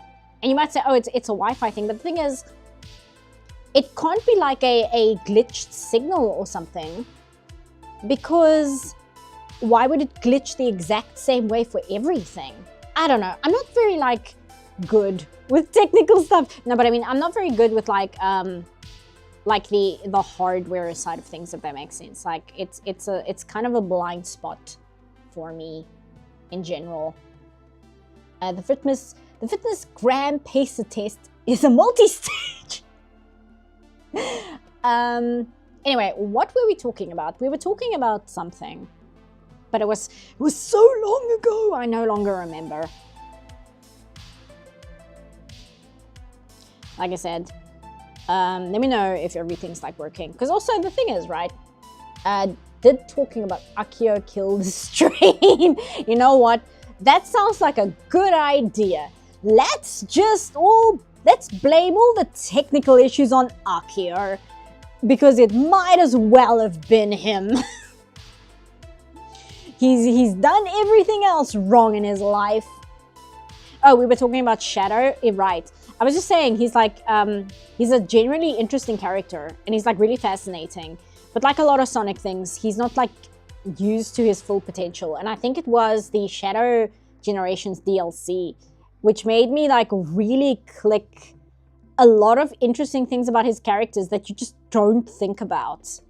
Like the fact that he's not really a hedgehog creature thing. He's a weird space eldritch abomination that's just taking the shape of something that's like appealing, right? It's like appealing to it's not Dr. Robotnik, yeah, Ivo Robotnik. It's like, it's very, very interesting. I think it's very, very fascinating, that character. And like most things in Sonic, I feel it doesn't get used to its full potential. So I want to see the live action movie 2 and 3 to see if they do anything with him. But my friend told me it like made her very, very furious, specifically because of how they screwed up Shadow's character. And she and I, we're not like massive Sonic fans or anything, right? We're not like Sonic fans or like in the fandom or anything. But we were just like, from what she told me, it just sounded so awful, because just from like a writing standpoint, it's like, why would you ever do it this way? But I want to get my friend tripping. Don't say that, how dare you? But I will check it out and see what I think. My other friend, who's an animator himself, he just told me that apparently K-pop Demon Hunters on Netflix is like surprisingly well done. Which I'm happy to hear, because I was going to check it out anyway, just because so many people are talking about it. But I was dreading it a little bit, because I really don't like pop music. Like, I genuinely, really, really hate pop music. I do not like pop music at all. It doesn't matter if it's American pop or K-pop or J-pop. I do not like it. So everybody was ranting and raving about how good K-pop Demon Hunters is. And I was like, oh, I have to watch it because it's a big thing. But I'm like, not regretting. What's the other word? I'm dreading it because it's called K-pop Demon Hunters, which means there's probably going to be a lot of K-pop stuff in it. And I do not like pop music. I don't like it. But my friend reassured me that even as somebody who hates pop, because I think he said he hates pop more than I do, he thought it was surprisingly decent. And in like the way he talks about things, calling something decent is like really high praise. K-pop Demon Hunters was a movie released a bit ago on Netflix. Yeah, the animation I believe was done by Sony Animation, who did the Spider-Verse. It might not have been done by Sony Animation, but it was done by the animation studio that worked on Spider-Verse, which might not be Sony's in-house studio. I need to like actually look into what the hell's going on there. But I remember reading something along those lines. Hey Seapuff, I finally caught a stream. It's been a while. You managed to miss all the horrendous technical issues that I was dealing with. Same studio as Spider-Verse? Yeah, that's what I heard. Because people were saying they were really enjoying the facial animation in it, just because and I saw some GIFs and stuff of it, and it looks good. Like, the animation looks genuinely really well done and well directed and stuff. So I was like, okay, I'll watch it, but I just know I'm gonna have to deal with a whole bunch of pop music. And my friend was like, yeah, but it's not that bad. So I'm gonna give it like a shot, give it a chance. Like I said, between that and giving Steven Universe another chance, I'm like going through my redemption arc, I suppose. Speaking of which, like, I'm enjoying rewatching Steven Universe, but it still has the things that like really, really irritate me. So I'll see how far I get before the things that irritate me in Steven Universe start becoming too big to ignore. But so far it's okay. Like, so far it's okay, but also I remember watching it the first time, and the point where watching it the first time I was still okay and enjoying it is still where I am now. And I remember that enjoyment dropping off really quickly after like the end of first season. So we'll see how well I do. But for now, I'm enjoying it and I'm having fun with it. So I'll give K-pop Demon Hunters a chance as well, because if nothing else, it'll look really, really good. And that's already like something worth looking into. Again, I guess it's kind of like Velma, I suppose. Because Velma is a terrible, terrible piece of shit. But it looks really good. It's like really, really nice to look at. Which did help. Like, it really did help that the show is extremely well directed artistically. And also, it has a lot of like visual jokes that are genuinely funny. I mentioned it in the video in like a little small subtext, like you know, a subtitle piece of text, not like subtext as in I was hinting at it. But like Thorne's occult bookstore having a big banner that says grand opening and going out of business sale, like that is genuinely hilarious. But that seems like something that was made up by the artistic staff, not the writing staff. And there's quite a few things like that where it's the visual humor that's funny more than the written humor. The only written humor that was really funny to me was the joke I included in part 2 of Fred trying to communicate with his mom's ghost. And the fact that she didn't say anything to him was like irrefutable evidence to him that it really was her, because she was ignoring him. That's probably the best joke in the entire show, quite frankly. It also doesn't help that they stole that joke from Chris Rock. Grand opening, grand closing. Oh, really? You know what? That makes sense, because a lot of the jokes that worked in the first season, they stole from Clone High. So that checks out if it was stolen. Because it wouldn't be the first joke they stole. So this, there we go. Bring this down. No, where is this? Oh no, it does come like that, okay. I might have just done it too much here. If I do it like that and then bring this down, there we go, better. So let me get this straight. Sipa, if you agree the films of the 80s have aged well, but you wouldn't go for its pop songs just because they're pop. No, I do actually like 80s pop. I'm talking more modern pop. Which, it's not even modern pop, really.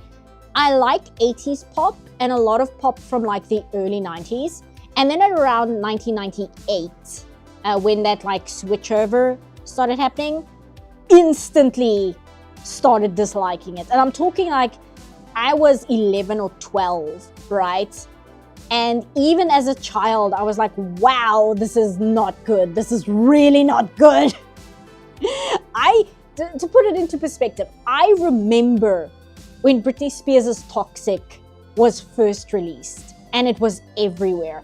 And even like little teenage me was like, holy shit, the song is awful. I hate this so much. So it's not like it's a new thing. And of course, I don't know how many people listen to me talk about it constantly, because I don't always know who's new in chat and who isn't. I like metal. Like, I'm a big fan of metal. So the fact that I don't really like pop shouldn't be that big of a surprise.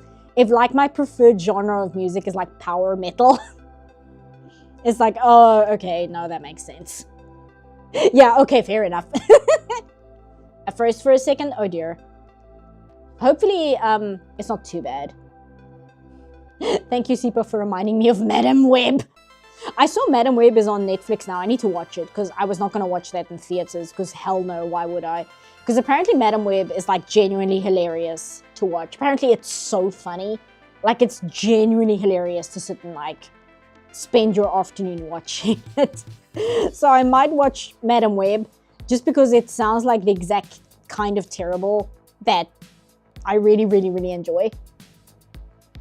The only metal I like is baby metal. I mean, that's fair enough. Baby metal is pretty good. It's not my favorite, But like, I really like Headbanger by Baby Metal. It's probably my favorite song by them.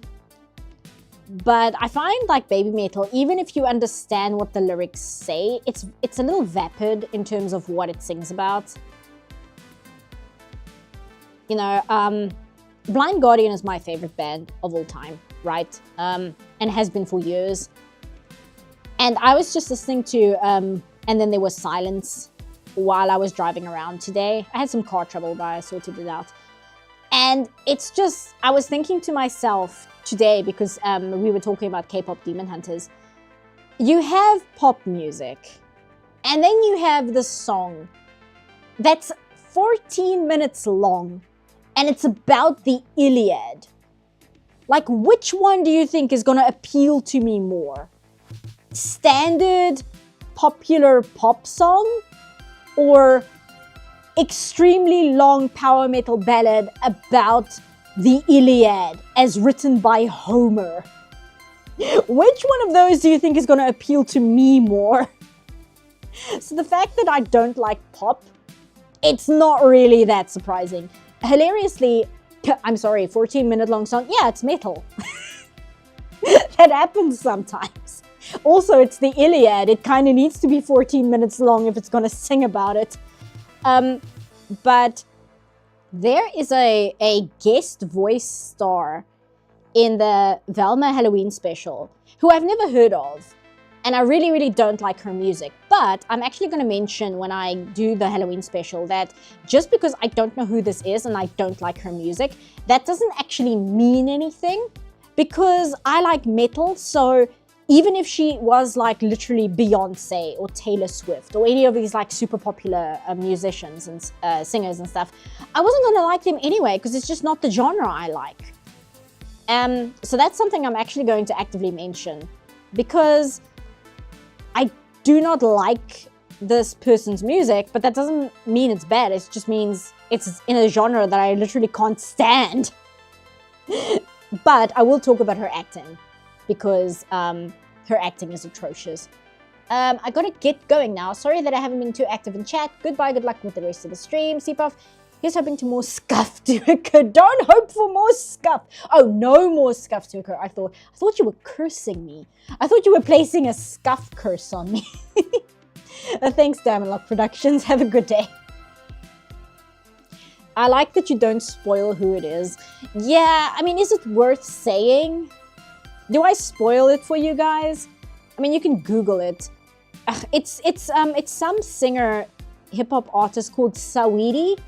I've never heard of her myself, but again, it's not my genre, so that doesn't mean anything. The fact that I don't know who it is and I've never heard of them, it's like, oh wow, the person who exclusively listens to power metal and city pop from the 80s doesn't like a modern pop musician. Like, what a shock, right? But yeah, she's like the guest voice star in the Halloween special, and it's fine. I mean, Scooby-Doo has been doing celebrity guest stars since the 70s. And that's actually an interesting conversation I can have in the Halloween special, talking about Scooby-Doo using voice actors and stuff. Because again, to complain that, oh, they got this popular musician to guest star in the Halloween special is extremely hypocritical of me when my favorite Scooby-Doo thing is Scooby-Doo meets Kiss, right? So I can't sit here and be like, oh, when they did Kiss, that's the best Scooby-Doo property. But now that they guest starring a musician I personally don't like, now it's terrible. Like, no, that's so stupid. But I will, like I said, I will criticize her acting because she cannot act to save her life. She's so bad. And that would be fine because she's a singer, she's not an actress. But I found an interview online with Summer the magazine where this artist said she does want to do more acting roles. And I'm like, oh, good Lord. I'm like, oh Lord, oh no. Do I listen to Sabaton? Yes, I do. I really like Sabaton. Sabaton is like one of my favorite bands as well. My favorite song of theirs is, nobody asked that. I'm just going to talk about Sabaton now. What is my favorite song by Sabaton? Oh, it's Attack of the Dead Men. That's the one. Attack of the Dead Men, favorite Sabaton song. And this one comes out here, actually. I really want to say I like 1916, but the problem is I can't listen to 1916 because it physically hurts too much on like an emotional level. Like I cannot listen to that song. It just hurts too much. It's too upsetting. It's too raw a song to like be able to listen to. And that's part of why I really like it, but it's also why I can't really listen to it. Because it's just pain. It's just extreme pain. And the other song that does that, well, it's about the same subject matter, but it's the price of a mile. Like I can't listen to The Price of a Mile. It hurts too much. It's too painful. But 1916 is worse. Great War, I like Great War. Great War is a really, really good song. And I highly recommend people who don't know Sabaton to listen to Great War. It's really good. Do you do any original art / story projects? Not really. I'm always somebody, I do better with other people's properties, I suppose you could say. And I've tried in the past, especially because there's like this stigmatism that, oh, you have to have original characters, you have to have an original story. You know, oh, you're an animator, so you need to only use your skills as an animator as a stepping stone until you can be like a director and like make your own original project. And that's just kind of not how I function. I'm not really particularly good at coming up with original content.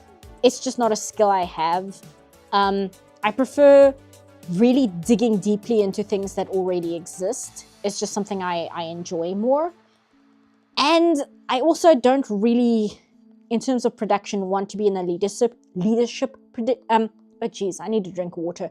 A leadership position. Like, I'm not really interested in that for myself. So, I don't really have a lot of original things of myself. The most I have is like maybe an OC for another property. And even then, it won't be something I really focus on because I prefer to focus on like pre-existing characters and stuff. Just because I like digging into their psychology and what makes them tick more than I do like coming up with original designs and stuff like that. Actually, here's another question in terms of metal music. Do you like Poets of the Fall? I don't know them. I need to look that up.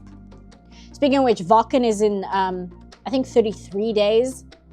A little bit over a month. Then it's Wacken. And I'm super excited. Because the headliner this year is Guns N' Roses. That's going to be really good. It's like, yes. It's going to be so good. Also, I see Brothers of Metal is going to be there. And I really like Brothers of Metal. They're great. Who else? There was a bunch of people. Heavysaurus. Heavysaurus is going to be there. And I'm like, yes. Oh, that's going to be so good. Sorry, people who don't listen to metal, they're just listening to me like freak out about bands they've never heard about before. But I'm super excited for Wacken. I didn't watch Eurovision this year because of the troubles. So Wacken is kind of like my Eurovision at this point. Just because Wacken is great because you not only do you get to like see and listen to bands you already like, it introduces you to so many other bands and songs that you've never heard before. And it's really fun. I really enjoy it. So I'm looking forward to the live stream for that. Passion is infectious even if you have no idea what's going on. That's very true. Like, I will watch YouTube videos about subjects I've literally no interest in just because the person making the video is clearly so passionate about it. I watched an entire video about the longest baseball game that ever took place. And that was fascinating. It was so interesting. Even though I have no interest in sports, I like everything about sport except the sport part of it. But this person had made a video about this baseball game which took place. And I forget what the hours of it were. But if you know baseball, if you're like American and you understand this, it doesn't really mean something to me. I just remember the number. This baseball game went on for 33 innings. And it was really, really interesting to watch this video just describe these poor tortured baseball players who I think they played for like 9 hours straight or something because because of the rules of the game at that point. Where was that? It wasn't Boston. It was somewhere. It wasn't Michigan. I think it was like next door to Michigan or something. Anyway, fascinating video. Genuinely no interest in baseball at all, but I watched that entire video just like transfixed by this awful, horrible situation. That was really funny. Where apparently like near the end of the game, one of the outfielders, he like put down his bat and went to sleep. Not bat, sorry, his glove. He put down his glove and went to sleep because he was so exhausted by that stage. Yeah, so passion is infectious. Oh, it's such a good video. They also did a bunch of music for Alan Wake under the name Old Guards of Asgard. I highly recommend Children of the Elder God by them. It's so freaking hard. I'll check that out. The name for the Alan Wake game sounds kind of familiar, so I probably saw them perform at like the Game Awards at some point or something, because that name sounds kind of familiar. But I'll check them out, because like I said, I like metal, specifically power metal. Really, really big fan of power metal. Not so much thrash. Not a big fan of thrash. But even saying that, I do want to get like Lemmy's biography, because I know one exists, and I'm really, really interested in like reading up about Lemmy's entire like life story and stuff, because Lemmy was just a genuinely interesting person. You can make a movie about that. It would make an awesome comedy. Yeah. It's like I said, it's just this insane story where because of the rules of baseball at the time, they could not just call the match, so it just had to keep going. And they're like trying to get a hold of the stadium owner, but like, I mean, he's asleep at home, and they get his wife on the phone, and she's like, sorry, he's not home, which he was. He just didn't want to take a phone call at like 3 a.m. It was such a disaster. It was really, really, really good. I would, yeah, I agree. I would absolutely watch an entire movie just describing this horrendous situation. Any glam metal? Oh, there's a Japanese band from the 80s called Loudness. I really, really like them. They have a song called, what is it called? I'm blanking now. I need some water. My brain is not working. Let me grab a drink. They have a song called Let It Go, which is very funny.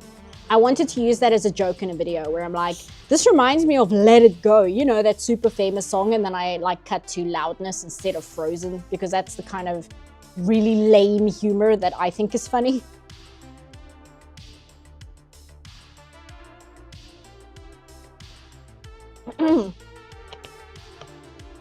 The game went on till 3 a.m. Something, yes, it did. I think it went on until 4 because it got to a point where people were waking up and going to work, and the game was still going.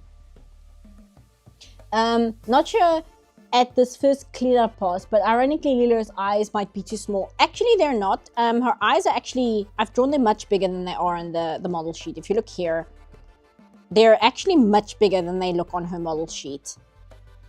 And that's just like personal preference. I just like doing it that way. Oh, hiccup. That's what I get for only drinking like sparkling water. I don't like drinking still water. I only drink sparkling water. Which is very funny because I go to buy it and then the cashier will always be like, ma'am, you're aware that you're buying sparkling water? I'm like, yes, I know, I like it.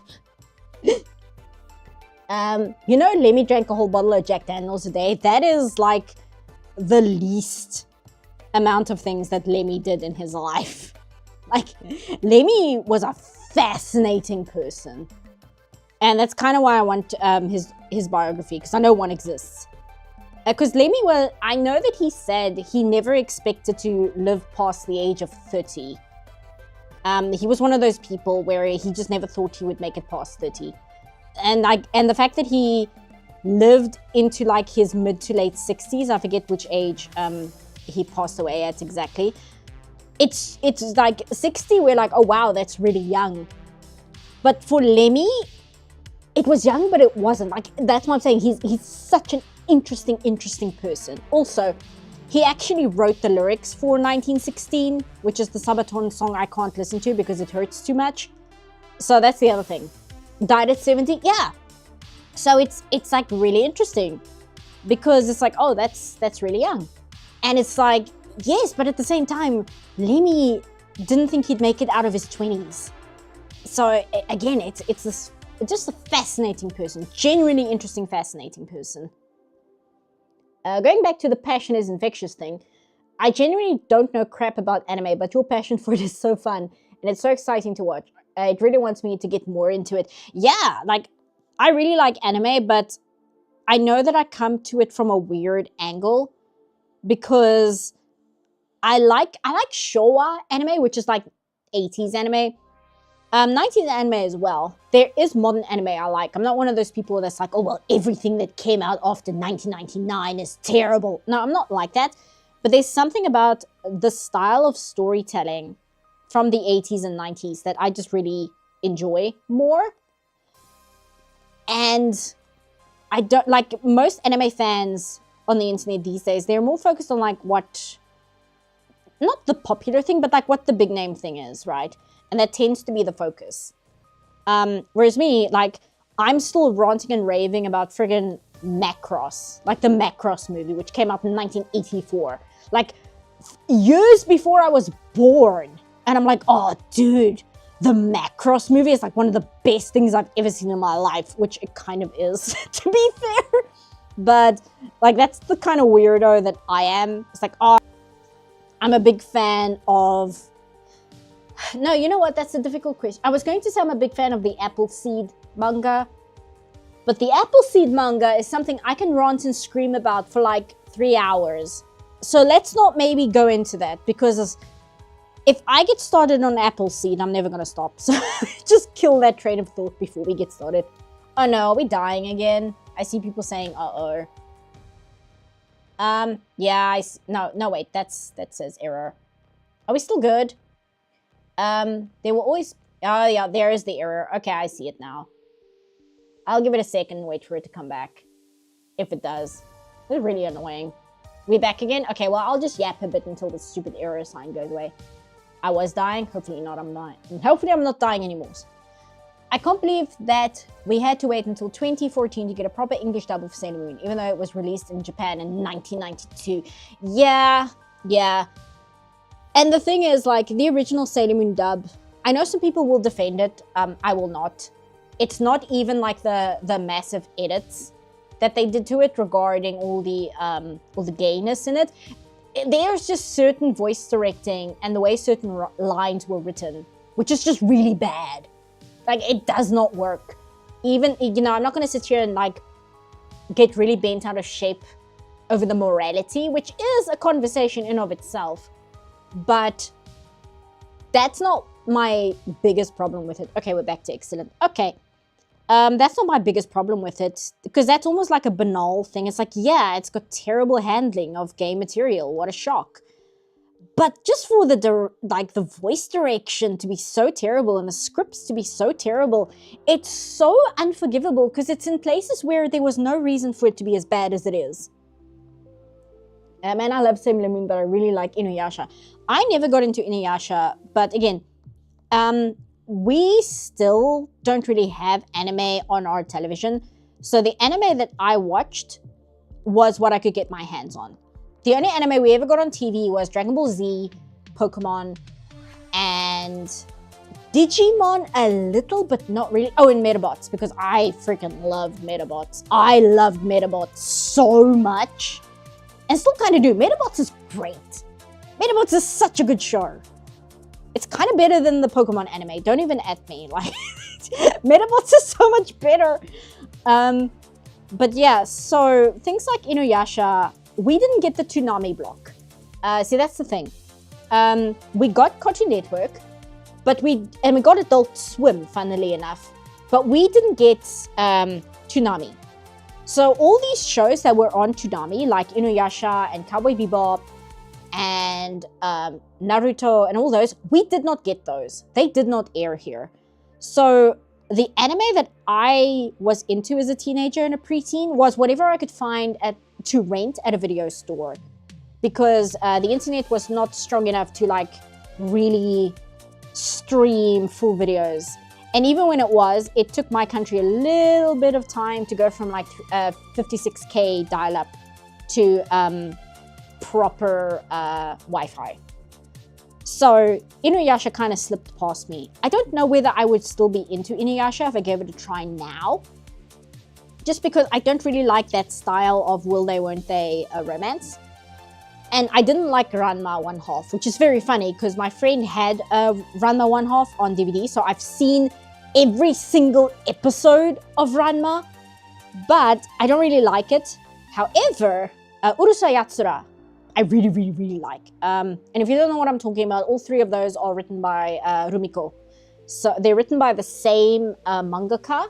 She wrote Urusei Yatsura first, then she wrote Ranma 1/2, and then she wrote Inuyasha. And they all kind of have a similar concept where they're a long-running kind of comedy that's focused on romance with a large cast of characters. And they each kind of approach that concept a little differently, but all three of them kind of stick within that genre. And of the three, not super into Ranma, although there are certain characters I like. I'm not a big fan of how Ranma is structured, but I really like Urusei Yatsura. Urusei Yatsura is like genuinely a great show. And I've only seen a little bit of the remake, but I'm talking about the original specifically. Like, it's genuinely really good and funny. My introduction to anime was when I kept getting glimpses of my mom watching anime, and then I saw drawings of it. Oh, that's an interesting way to look at it. My introduction to anime, aside from watching anime I wasn't aware was anime, because I think everybody has that to a certain degree. My first anime that I watched that I knew was an anime was, let me think. It might have been Sailor Moon. Like the movie, not the TV show, because we didn't get the TV show here. Because I was on My Little Pony forums in the 90s, and a lot of the My Little Pony people were really into Sailor Moon. And when I happened to find a Sailor Moon DVD at a store, it was the very first DVD I ever bought. I bought it because I was like, oh well, the people on the My Little Pony forums really like this show, so I'm going to give it a try. And yeah, I really, really liked the movie a lot. That was my first exposure to Sailor Moon.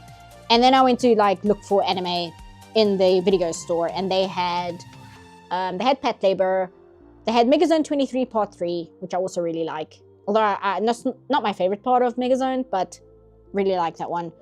They had Blood the Last Vampire, which was another one that I was really a big fan of.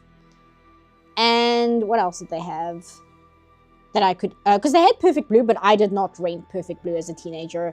Like, I had enough sense to look at Perfect Blue and read the back and like see the age restriction on it and just be like, you know what, I don't think I am old enough to watch this. And I did not. And it took me until I was like an adult to watch Perfect Blue. And yeah, I made the right call. It was not something I should have watched as a child. I think my first anime was Dinosaur King. Didn't know it was an anime at the time, but it had dinosaurs, so I watched it. I mean, fair. I was a massive fan of Samurai Pizza Cats when I was like a really small child. I loved Samurai Pizza Cats, which probably doesn't surprise anyone if you know the style of humor in Samurai Pizza Cats. Knowing that that was like a formative show for me is probably not shocking at all, because it kind of explains a lot of my style of humor just the absolute insanity of how that show exists and why it is the way it is. It's like, oh yeah, that makes sense. Let me see. Okay, so this came here. No, let's make it do that. No. Like that. There we go. I vaguely remember Samurai Pizza Cats and English Speed Racer too. Yeah, we didn't get Speed Racer. Like I said, I kept procrastinating watching Velma by watching Speed Racer instead. Speed Racer is genuinely fun. I really like what I've seen so far. Again, I watch a lot of Showa anime, so maybe if somebody only watches modern anime, it might be difficult to get into just because it is very much a 1960s anime. Like, it is so much that. But I kind of like that style of anime. And also, because the thing is, the reason why I also like that kind of anime is because I like thinking about it in context. I like thinking about it when it was made, what was going on in Japan at the time, what was the zeitgeist, and all of that. Like, that's part of the experience for me. And that's also why I really enjoy it. But it also kind of reminded me of, like, boys media, but not really from an American standpoint. How can I put it? You know, like in America, you've got like boys media, and it's things like Transformers and G.I. Joe and things like that. But Speed Racer strikes me more as like, if you were like really into Tintin as a boy, like Tintin and Captain Scarlet and what's the other one? It's Captain Scarlet. What's the other one with the same production company? They did Captain Scarlet, and then they've got the one which is way more famous than Captain Scarlet, and of course that's the one I can't think of right now. Anyway, if you were into like things like that, Thunderbirds, thank you. No, was it Thunderbirds? It is Thunderbirds, right? Thunderbirds or Go? Yes, no, it must be Thunderbirds. Sorry, I got confused between Thunderbirds and Thundercats there for a second. But yes, Thunderbirds and Captain Scarlet and Tintin and things like that. Like, it's that kind of boys media, if you know what I mean. And Speed Racer kind of falls into that style of boys media, which I actually quite like. It's like this like, I want to say almost Boy Scout style of boys media. And a Speed Racer kind of falls into the same category for me. So I quite liked it. I like it so far. I need to watch more of it. And also, it's just interesting to see it as one of the very, very, very first anime shows, because it came out in the 60s. But it's not a Osamu Tezuka thing. It's not a Mushi Productions show. It's by Tatsunoko. And it's just very interesting because you can tell that Tatsunoko had such a different approach to character design that Osamu Tezuka had. And why that's interesting to me is because Osamu Tezuka's art style kind of informed the majority of anime that followed it. But Tatsunoko is almost like completely removed from the way that Osamu Tezuka designed characters. So it's this entirely different style of show and way of handling anime characters. So it's like really, really fascinating to look at from like a animation history perspective. Which is also funny that we mentioned now, because Samurai Pizza Cats is actually also a Tatsunoko production. So, you know, it's almost like I planned that, which I didn't. My first anime was Pokemon, over my parents' objections. They tried banning Pokemon, they were scared that I was curious to see Spirited Away in theaters, and when Wind Rises was at TIFF, my mom threw a tantrum over me prioritizing it when buying festival tickets. I mean, that's kind of odd to me. I can probably logically understand why, but I mean, I come from a household where that kind of thing was never a thing, if that makes sense. Like, I watched, like I said, I was watching like Blood the Last Vampire when I was like 12. And we were watching Pokemon, and we were like buying Pokemon cards and Pokemon games and things like that. My mom got me Pokemon Yellow for Christmas one year. You know, so that's kind of the perspective I'm coming from. Where it wasn't really a big deal in this country. It was probably too niche to really be a big deal, probably. I watched Vampire Hunter D when I was 5. You know what? Vampire Hunter D Bloodlust. That was another one I grew up on. Oh, that is such a good movie. It's also for free on YouTube. Somebody uploaded it in like 4K. They've got both the English dub and the original Japanese. I kind of recommend the English dub because Vampire Hunter D Bloodlust, it was released in English first. Like, it's one of those, you know, where it was like a joint production between an American studio or distributor or something and the Japanese studio that animated it. So it was released in English first, and then only after it, there was a Japanese release in Japan.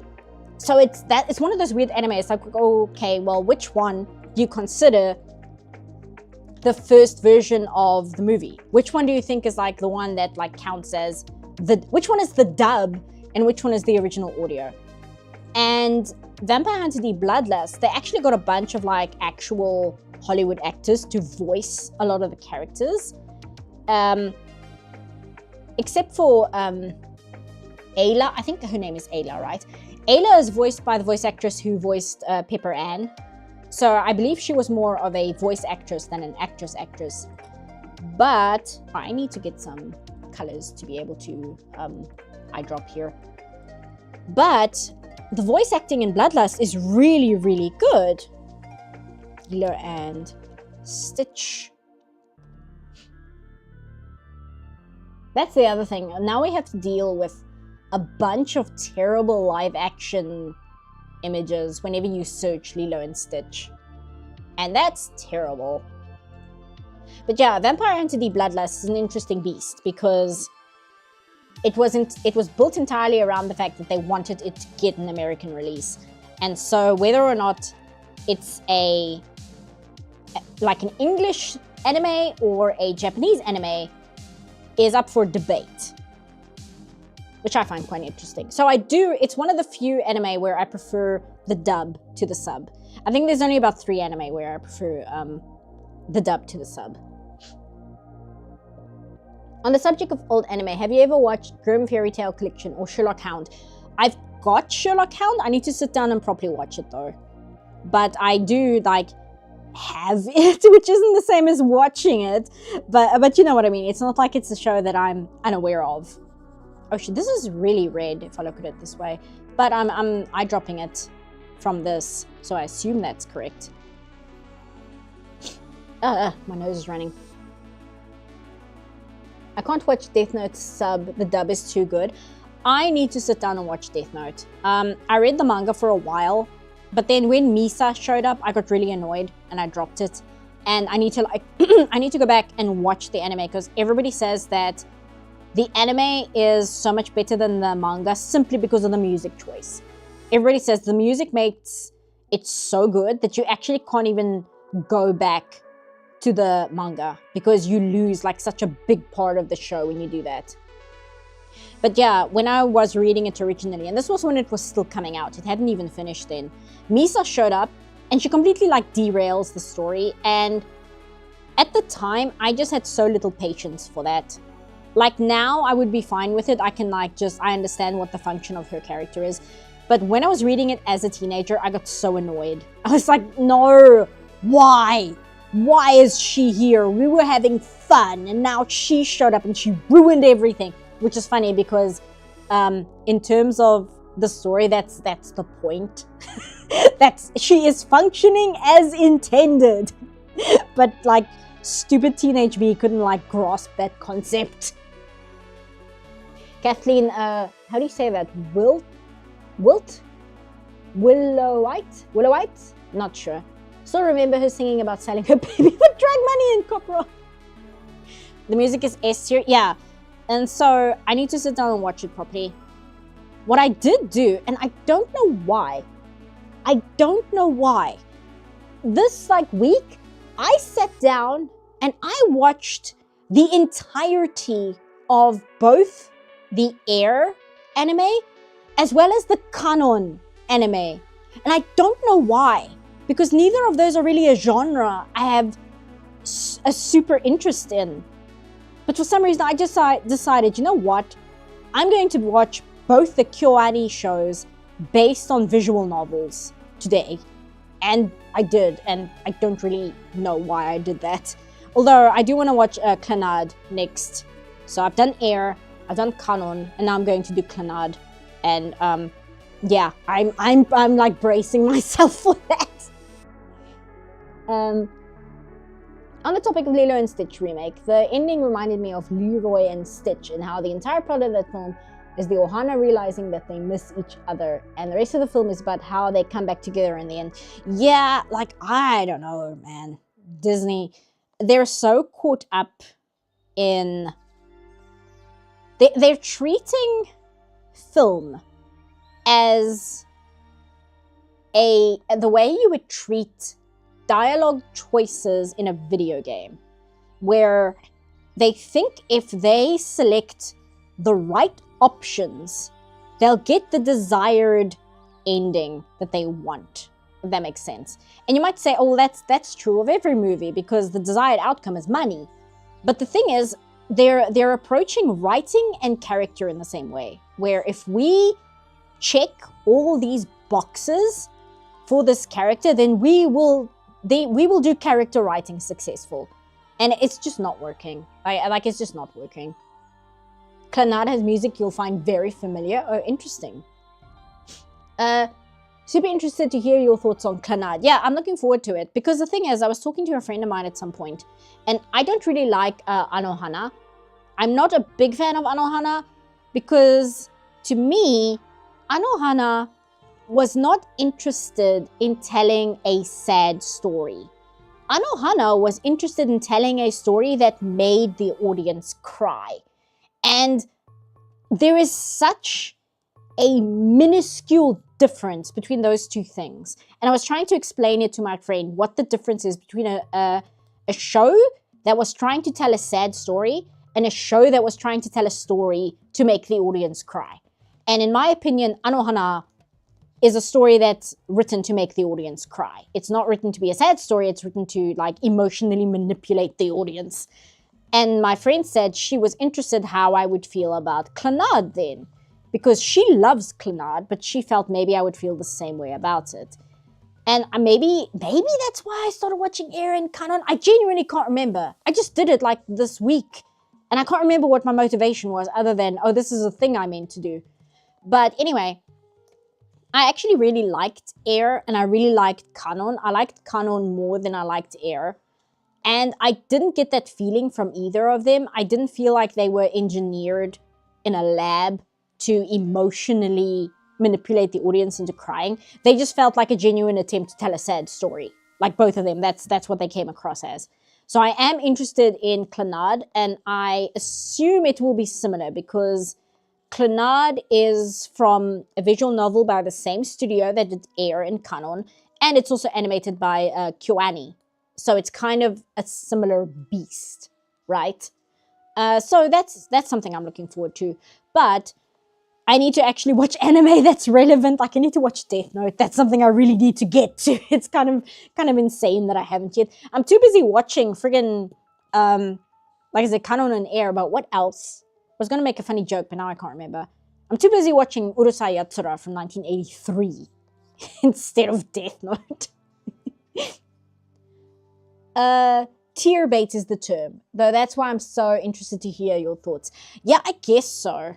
Tear bait, I guess so, but the thing is, it's easy to confuse that with a story that's genuinely trying to be a sad emotional story, rather than just trying to cause the audience to be sad about it. I guess another way to describe it is it's the difference between oh, she does actually have brown eyes. It's the difference between early Pixar, where the things that were emotional about those Pixar movies was an honest attempt to tell a good story.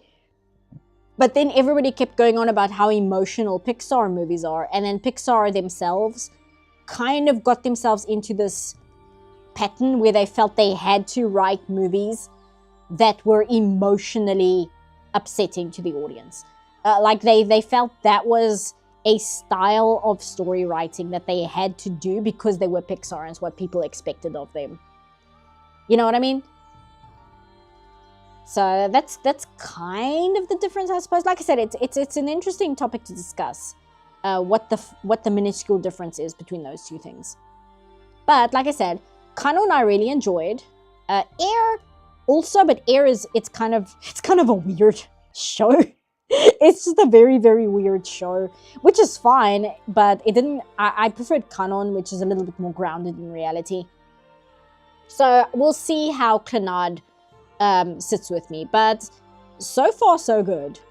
So I'll probably be fine with it, but we'll see. And I do plan to check out like After Story as well, because I wouldn't watch like the entirety of Clannad and then not watch After Story, because like what's the point, right? 'Cause it's like half the story. And yeah, I really should take time and watch Death Note, which is probably a little bit more important, but you know. Also, I saw somebody had a question about Kyoani, but it went past and now I don't know where it is. Where was the Kyoani question? I just saw the word Kyoani and I didn't see what it said. Wait, did DreamWorks get everyone from NSYNC to play in the movie, or am I wrong? Which movie? That's the thing. I can't really blame Pixar for getting stuck in that rut. Audience capture can affect an artist, but I think if they were to break that mold, it's got to be soon. Yeah, like that's why I refer to it as the Pixar problem, but it's kind of up in the air whether that's still relevant to the studio. But I always felt that Pixar had this big problem around the time they made, not Up itself, whatever happens like after Up. I forget if it was Inside Out or something else. But it was around that time it started feeling like they were doing a certain style of story because they felt they were obligated to based on what the audience expectation was. Which sucks. That's a horrible position to be in as a creator, where your audience expects you to make one kind of story and then you just kind of have to do it over and over again because that's what's expected of you. And it's probably not helped. You probably have like people above you in the studio telling you what to do. Like, you have to do this because this is what the audience likes. This is what's making money. So you have to do this kind of storytelling. And that just kind of has to suck. I haven't seen anyone actually care, but I might as well mention that. Oh, you mean Elio? Yeah, apparently that is not doing well. That is, I think it's reported as Pixar's biggest flop they've had, like, ever. Like, it's like historic. It's like historic how terrible that movie is doing in terms of box office returns. And I haven't really seen much in terms of people talk about it. I've just seen people say like very surface level things about it in terms of, oh yay, it's all these cute squishy friends. Yay, Pixar made me care about this, you know, and like things that don't actually tell me anything about whether the movie is actually good or not. It's just like very vapid observations. The only like actually interesting thing I saw about Elio was the guy who did the video on Freebirds. He has a review on Letterboxd about Elio, and it's like, why does this have the exact same movie climax as Shark's Tale? So I was like, oh, that's the only interesting thing I've heard about it. Pixar's Elemental was a film that didn't do well, but was good. But I don't see Elio having the same thing. Yeah, I don't know, like, looking at like the character design, that's the other thing. And I was talking to my friend about this because he's also an animator. I really don't like the art design that Pixar is going for at the moment. Because if you look at the character designs on paper, they look good, like they're good character designs, but they don't look good in CG, in my opinion. It's not that they don't work, but what makes them nice in 2D just doesn't seem to translate into 3D very well. There's just something about it where something here is not working. Something is not gelling here. The exact same climax as Shark's Tale. Yeah, apparently that's what Mr. Sparkly Crab, what is his name? He's got like, it's like chauffeur or something like that. Because Disney only promotes sequels, remakes, and live-action tie-ins, they don't want to promote original movies. I mean, I think it's not that they don't want to, it's that they don't think an original movie is as easy a sell as a movie where there's already a built-in audience. Like, that's kind of all it is. It's not really insidious, it's just them being corporate. Shafrilas, thank you, yes, him. He was the one, he was like, why does this have the same climax as Shark's Tale? So, that's the only, like, worthwhile thing I've heard about the film.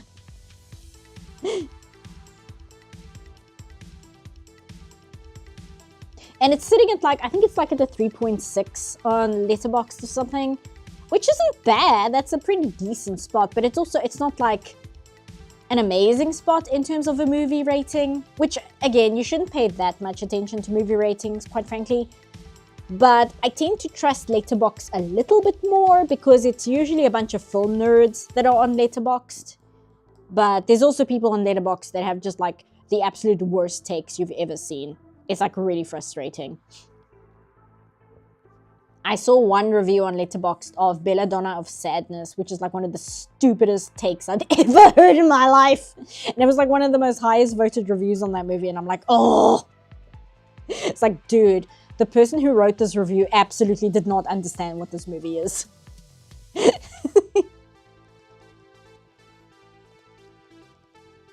Although, to be fair, I'm not entirely sure what Belladonna of Sadness is either, but it was not what this person was talking about, that's for sure. Let's color this. I should rewatch Belladonna of Sadness, actually. It's a really difficult watch. It's like really hard to watch, but now that the like shock factor of it is worn off because I've seen it once, maybe I can kind of process what the hell's going on in that movie a little better. Letterboxd is filled with contrarians and people with high IQ. You know what? That's the best way to put it. Yeah, that is a very good way to put it. But it does mean like if you go for like movies that are, how do I put this? Because movies that like pretentious people would watch, which unfortunately includes myself. You know what I mean? You will actually find really interesting reviews by people for films like that. I was looking at reviews for, what was it called? Oh wait, I actually have a second screen. I can open this and just have a look. Letterboxd. It'll probably, sorry, I'm sniffing. I'm very sorry if I'm sniffing in your ear. I'm trying very hard not to. Profile. Great Outdoors. That's my diary. Where's the things? How to Train Your Dragon, Elio.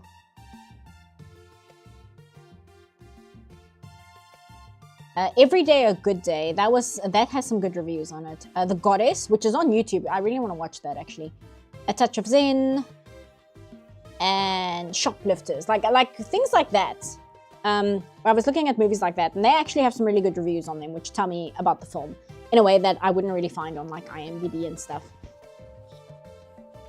I don't like how the Disney Pixar movies have super high texture and environments, but the characters have cartoony designs and proportions. That is exactly it. That is like exactly the problem. Because I was showing my friend the character design for Elio himself. And again, the 2D, not Ekio, Elio. The 2D character design looks really good. But then you see it in like the finalized CG and it's like, no. None of this. This is not working. Let me grab this image. This is the one that I was showing him. Come on, load. Okay, copy image. I'll just stick it here. You guys can see it. Like, you can see how this would work on paper. Like, on paper, I absolutely understand what's going on here. But this is like in CG. And with like the high quality lighting and like the realistic clothing folds and cloth texture and stuff, like it doesn't work. You know what I mean? Like there's just something here that's not gelling. And to go back to K-pop Demon Hunters don't really have this problem, even though it's also like super stylized, because they don't have like the like high quality textures and things. Like it's more stylized. And it's probably because I don't know if Sony specifically did K-pop Demon Hunters, but Sony, they were the very first studio with CG animation that went for something stylized, because they did Cloudy with a Chance of Meatballs, which was the very first like CG animated film that didn't try and go for like photorealism. And Sony has always been very good with that. That's why Spider-Verse looks as good as the way it does, is because Sony has actually been experimenting with that kind of thing literally since the late 2000s. I saw somebody mentioning me here. You don't actually seem all that pretentious. I try not to be, but I do know, like, I will recommend like silent movies because I do watch them just to like because I find them enjoyable. And thank you for the super sticker, Mr. Bender. Thank you. That's so kind of you. Why can't I heart this? Why can't I heart super stickers? Thank you, though. Thank you. It's very cute. But yes, I know that I will like willingly watch a silent movie because I'm actually interested in it. And, oh, is there a hole here somewhere? Oh, I'm just on the wrong layer, as usual. And I just think to myself, well, it probably does come across pretentious, where it's like, oh, more people should watch M. More people should watch Hexen. More people should watch The Great White Silence. And like, I do mean that, but also it's because, because those are genuinely good movies that are interesting. The fact that they were made in like 1926, that's a separate conversation. His proportions look weird. It's a very, very strange design. I don't like it, and they've been doing this for a while because the same problem was in Turning Red. I don't really like the way the characters look in Turning Red. The same problem is in Luca. Luca almost pulls it off. Like, Luca is almost good in terms of character design translating to CG. But like Turning Red, I really don't like the way that the characters look in that movie either. And even like Elemental. I know that Elemental, like Pixar, very often they'll make a movie just because it's kind of like a what's the word? Video games do this a lot. Like when they're showing off the tech demonstration. Like Elemental is kind of a tech demo where it's just kind of showing off, look how cool our fire and water effects are.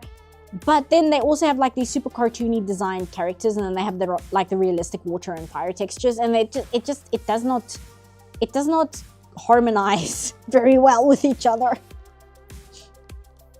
Okay, I think that's all of her colors. I know that she has very slight shading right under her nose, just to kind of give it a little bit of dimension. Look how good Nani's proportions are. Good lord, it's such a good movie. Speaking of proportions, you want to see good proportions, just look at Nani. I had that problem with Finding Dory. The backgrounds look too realistic about a movie centered around a cartoony comic relief fish. Yeah, because I think the thing is, because Pixar spent so long figuring out how to make things look realistic, in the 2000s, it was less of a problem because the technology itself prevented it from looking too realistic. So it wasn't a problem, but now the tech has caught up so that you can kind of create realism a lot easier than you could in the 90s, but as a result, it's made their movies not look as good as it did in the 2000s, which in the 2000s was a result of technical limitations. Have you watched Chaplin films? I have. I haven't watched all of them. The Gold Rush is my favorite. I really like the Gold Rush. I prefer the General though. Like, I think I'm more a Buster Keaton fan than I am a Charlie Chaplin fan. Pixar wants to be Ghibli. If Rolf Eggleston were still alive, he'd say, stop this nonsense and be yourselves.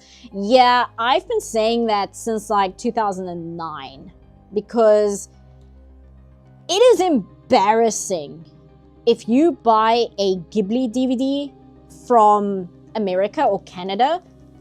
Every single one of them has like a lengthy introduction by What's-Its-Face from Pixar, who's like explaining the movie to you before you've watched the movie. And I'm like, dude, go away. I just want to watch the Ghibli movie. I don't need you to give me this introduction to the movie just because you really, really, really want to be Miyazaki. And they keep doing this. Like, Ghibli has the very, very impressive 3D... I'm blanking on words. Zoetrope. They've got the 3D Zoetrope in the Ghibli Museum, right? And then, like, a few years later, Pixar also got a 3D Zoetrope in their studio, but it's, like, bigger than Ghibli. And it's, like, more impressive, and it's got more moving parts. It's just, dude, leave Ghibli alone. You're so jealous. It's so cringe. They've kind of stopped doing that as much these days, but at the time it was really, really... John Lester, thank you. It was like really cringe and uncomfortable because it was just like constant. And I'm like, dude, Leave Miyazaki alone. He's not interested in competing with you. The John Lasseter intros where he's screaming his pants about his privilege of being bringing great anime to America. Yeah. And the thing is, right, most of my Ghibli movies I bought in South Africa, so they're like Australian imports, I believe. So they don't have those. And then I brought Ponyo while I was in Canada.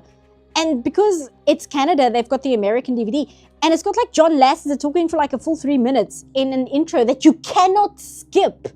You cannot skip the intro before watching the movie. And I'm like, what the hell is this? Go away, John Lasseter. I'm trying to watch my movie. I don't care about you. You didn't make it. It's so frustrating and annoying. You can tell this is like something I've been annoyed about for like years. And I just don't talk about it because there's like nobody who cares. In real life, they're like, dude, this is such an uninteresting thing to be annoyed about. I'm like, yeah, I know. But then whenever I get the excuse to just like rant about it, I'm like, you know what annoys me about John Lasseter a lot, besides all their very obvious things, is the fact that he does this in all the Ghibli movie DVD releases. And it's super annoying. I think it's cool that you're recommending old silent films. In fact, I'm trying to, out all the films that I haven't been around to see, there's not pretension that's being interested in the medium. More people who are interested in film should, but are too caught up in modern nonsense such as film not having color or old-timey people sounding old-timey to be bothered. Yeah, but also, right, like I said in the Velma review, I really like watching movie reaction channels because I just really, really enjoy seeing people experience a movie that I like for the first time. Like, it's genuinely one of my favorite things of all time. But I like channels that are honest when they don't like something. I don't like channels that just kind of shill and love absolutely everything they watch. And I didn't mention which channels I was talking about in the video because I felt that was in poor taste. But I was mainly thinking about Real Rejects. Like, Real Rejects has almost a million subs, but they're such a shill channel. They're like super shilly and it's really annoying. Like the Acolyte came out and they just like loved every single episode of it, and they got like so many downvotes on those videos. And it's like, oh. But anyway, the movie reaction channels I watch, they sometimes, not often, but very, very, very rarely will watch something super, super old, and they will end up like really enjoying it. It makes me so happy to see. A lot of them will watch 12 Angry Men just because it's considered one of the greatest movies of all time. Rightfully so. And it's really fun to watch people who don't normally watch super old movies watch 12 Angry Men, because they always get like so absorbed in it and they get like really, really intensely focused on it. And it's just really fun. I really enjoy seeing that. Red! It's red! I hate that I know what you're talking about. Hey Diana, watch a lot of old movie reaction channels too. But yeah, it's a lot of fun. And I know that Ashley Burton, who I really like, she doesn't always hit, but again, that's why I kind of like her, because she's honest when she doesn't like something. Even though she got raked over the coals because she didn't like Fellowship of the Ring, right? She did not like A Lord of the Rings because she struggles to focus on things that are very long, right? Which is fine. But she couldn't do Lord of the Rings and she got a lot of downvotes on it. But at the same time, I'm like, if you can tell your audience on YouTube that you did not like Lord of the Rings, then you cannot be accused of shilling. You cannot be accused of only liking movies because it gets you upvotes. Like, that is impossible. You can't sit here and be like, oh, she only does it because she only likes movies because she knows people will upvote her videos. Like, yeah, she said she didn't like Lord of the Rings. And she was like almost skinned alive for it. But anyway, she watched Citizen Kane, and that was super fascinating because she actually enjoyed it quite a bit. And she watched 2001: A Space Odyssey. That was fascinating because she watched it, as she said, a little indulged, which, to be fair, that is the correct way to watch 2001: A Space Odyssey. But it was fascinating because she picked up details about the movie that I had never even thought about before. And she very famously says that she grew up super religious. So she didn't watch movies growing up. That's why she has a reaction channel. She's watching movies she didn't see as a child just because her family wouldn't let her. So she doesn't have like a learned palate, if I can put it that way. She's not like a film person who grew up with movies and are super like hyperfixated on them the way I am, I would say. Because like I watched Citizen Kane when I was like 14. But she watched 2001: A Space Odyssey, and she picked up on all these details that I just did not think about before. That was like really interesting and fascinating to think about. And again, I really enjoy watching that. It's just really, really entertaining to me to see somebody who's not like a weird film buff watching these things and being like, you know what? No, these are actually good. Like, they are legitimately good movies. Like I said, 12 Angry Men, always fun. And all of them end up liking It's a Wonderful Life, which I like It's a Wonderful Life, but I feel that movie, it's almost impossible not to click with that movie. It's done in a way where you can resonate with that film regardless of like what day you're watching it in, what year you're watching it in. It just works. It's a movie that almost transcends time. It's very interesting. But 12 Angry Men I like watching. Casablanca, I really, really enjoy watching people's reactions to, because Casablanca is just legitimately a fascinating movie. Like, everybody says, oh, it's one of the greatest movies ever made, which it is, but what's fascinating about Casablanca is that it almost shouldn't be, because there's so much of it that's hokey. Even when it came out, it was accused of being melodramatic, which it is. It's very melodramatic. But that's not because of when it was made. It's just a melodramatic movie. Even at the time, people were like, well, this is really, really melodramatic and over the top. And yet it just works. There's something about that movie that just works. Despite all the imperfect parts of it, it just comes together to be like one of the greatest films ever. And it's really interesting to dissect on that level. Anyway, I see Pink Cat asking, what's 12 Angry Men? 12 Angry Men is a movie made in the 50s. And all it is it's about a court murder case where the 12 jurors who have to decide whether the person is guilty or not guilty of a murder. All the movie is about the jury locked in the room and arguing about whether the person is guilty or not. And that's the entire movie. And it's like one of the best movies you'll ever see in your life. It's fascinating. It is so good and so tense and so interesting. Because there are people who don't watch old movies and they're like, oh, we keep getting recommended this movie and I don't know whether we'll like it because it's in black and white. It's all takes place in one room. It doesn't really change scenery. And it's just about them trying to decide whether somebody is guilty or innocent. And that's it. That's the entire movie. And we don't know whether we'll like it or not. And then you watch the reaction and they get to a point where they're like literally screaming at the screen because they get so emotional about what's going on. It's so, so, so good. Genuinely fascinating, amazing film. Is it for kids? No. 1954? I want to say, is it 1954 or 1956? Let me double check that. You guys can probably tell me in chat, but I might as well check. 12 Angry Men. I think it's 54. 57, I was way off. Damn it. I'm usually good with dates. But yeah, really, really good film. Surprisingly easy to watch too. Like, yeah, 1957, yeah, I saw. Weirdly easy to watch, despite all taking place in one room with only 12 characters. There is no point in that movie where it's boring or the pace gets slow or confusing or you feel like, okay, can we move on please? Like, there is not a single moment in that entire movie where you are not like locked into what's going on. It's so good. It's 12 people in a room talking and it's awesome. Yeah, exactly. Which makes me think like I should probably watch My Dinner with Andre, which is also 2 people in a restaurant just talking for like 90 minutes. And it's also considered like one of the best movies ever made. Although I hear that one might actually be rather pretentious. But I mean, hey, maybe I'll like it.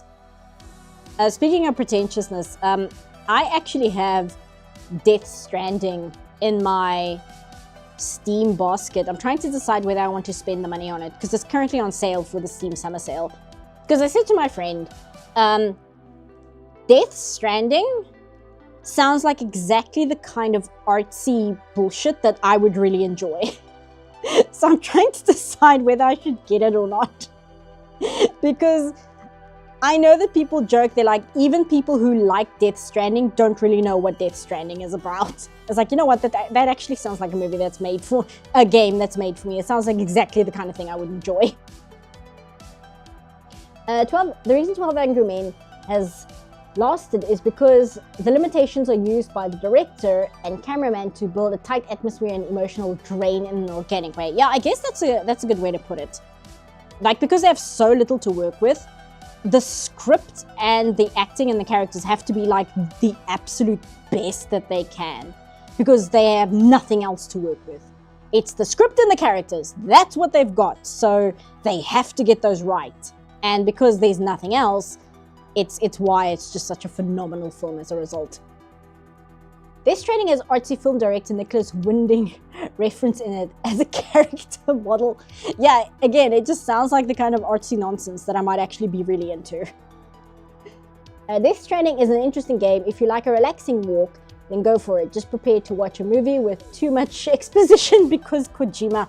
Yeah, like, there's a good chance I won't like it, but there's also a chance that I really might. Even if I don't understand what's going on, I still might enjoy it because I saw people joking that even Kojima doesn't understand what's going on in Death Stranding. But, you know, it's not a deal breaker for me. And I think I need to like grab another drink of water. Give me a sec, I just want to grab this. You'll be very curious to know my thoughts. You know what else? Let me just drink this, please.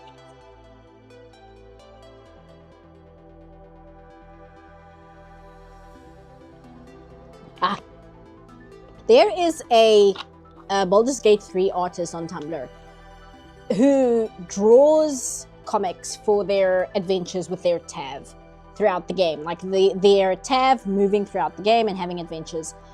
And they are a massive fan of Death Stranding. And that kind of made me wonder if I shouldn't give it a try. I need to do that foot as well. Just because they kind of incorporated elements of Death Stranding into their Baldur's Gate 3 game, because their Tav is a half-drow who works as like a courier for the Underdark and like just what's the word, like shipping, I suppose, shipping Underdark mushrooms to the surface world back and forth. And it's a really, really interesting concept. And they said that they did it that way because Death Stranding is like their favorite game of all time. And I'm like, you know what? If you put it like that, I might actually be interested in giving it a try. Because I know that the people who usually are really into it, they tend to be like Kojima fans. And I know that a lot of them were disappointed with it, but it might just be because they wanted it to be like Metal Gear Solid or something, rather than what it is. And so hearing somebody praise it in a way where it's not tied to being a Kojima game, it's just kind of looking at it as a game in of itself. It just kind of made me be like, you know, maybe this is something that would appeal to me. Did I do his tongue? No, I did not. I should stream Death Stranding. Well, I probably could. This PC is a lot stronger than my laptop was. I might. I'll have to see. I do want to get back to streaming games. But I do know that, again, because I use Wi-Fi, I don't use Ethernet, it might be tricky, but I mean, I'll give it a go and we'll see how far we get. I'm a Kojima fan and I'm very, I don't know, I feel about it other than it's interesting. Yeah, that's kind of the vibe I got. But I think if I approach it as like, well, it's a very artsy walking sim. I think if I think about it like that, maybe I'll be able to kind of click with what it's doing a little bit more. But like I said, I'm considering it because I've got so many games that I already own that I got recently. The Halo trilogy and Kingdom Come Deliverance and Warhammer Rogue Trader and what was the other one? I saw it the other day and I was like, oh yeah, that's what it was. I've got like Pillars of Eternity. Oh, I've got the game that is that's kind of a spiritual successor, or like highly inspired by Torment, Planescape Torment. And people were saying it's not as good as Torment, and I'm like, yes, but Torment is considered like one of the greatest written games of all time. So if it's not as good as Torment, that's not terrible. You know, it's like, oh, this game tried to be the Mona Lisa, but it's not as good. It's like, yeah. But yes, so I don't know whether I should get Death Stranding now when I've got such a backlog. I've also got the Outer Wilds that I need to play, and I should probably play that one quick because I need to avoid spoilers for it, and it would be nice to just not be nervous about encountering spoilers, because everybody says to play that game blind. They're like, don't know anything about this game. Don't look anything up. Just play it blind. And I'm like, okay, but I've been struggling to like stay away from spoilers and just avoid that like damaging the experience. So I might do that one first, just to kind of not have that problem anymore. Also, I see my viewers dropping a little bit, and I wanted to joke about this, but I forgot. As usual, I have the greatest timing of any streamer in the world, because of course, the day that I do my monthly Patreon stream is the exact day that Saba is debuting. You know, like that is immaculate timing on my part. So I'm seeing my viewers drop quite a bit here. It's about half of what it was when I started, and I was like, oh, that's kind of sad. But then I'm like, oh wait, Saba is debuting. Who is Saba? Saba is a brand new indie VTuber who is fish themed.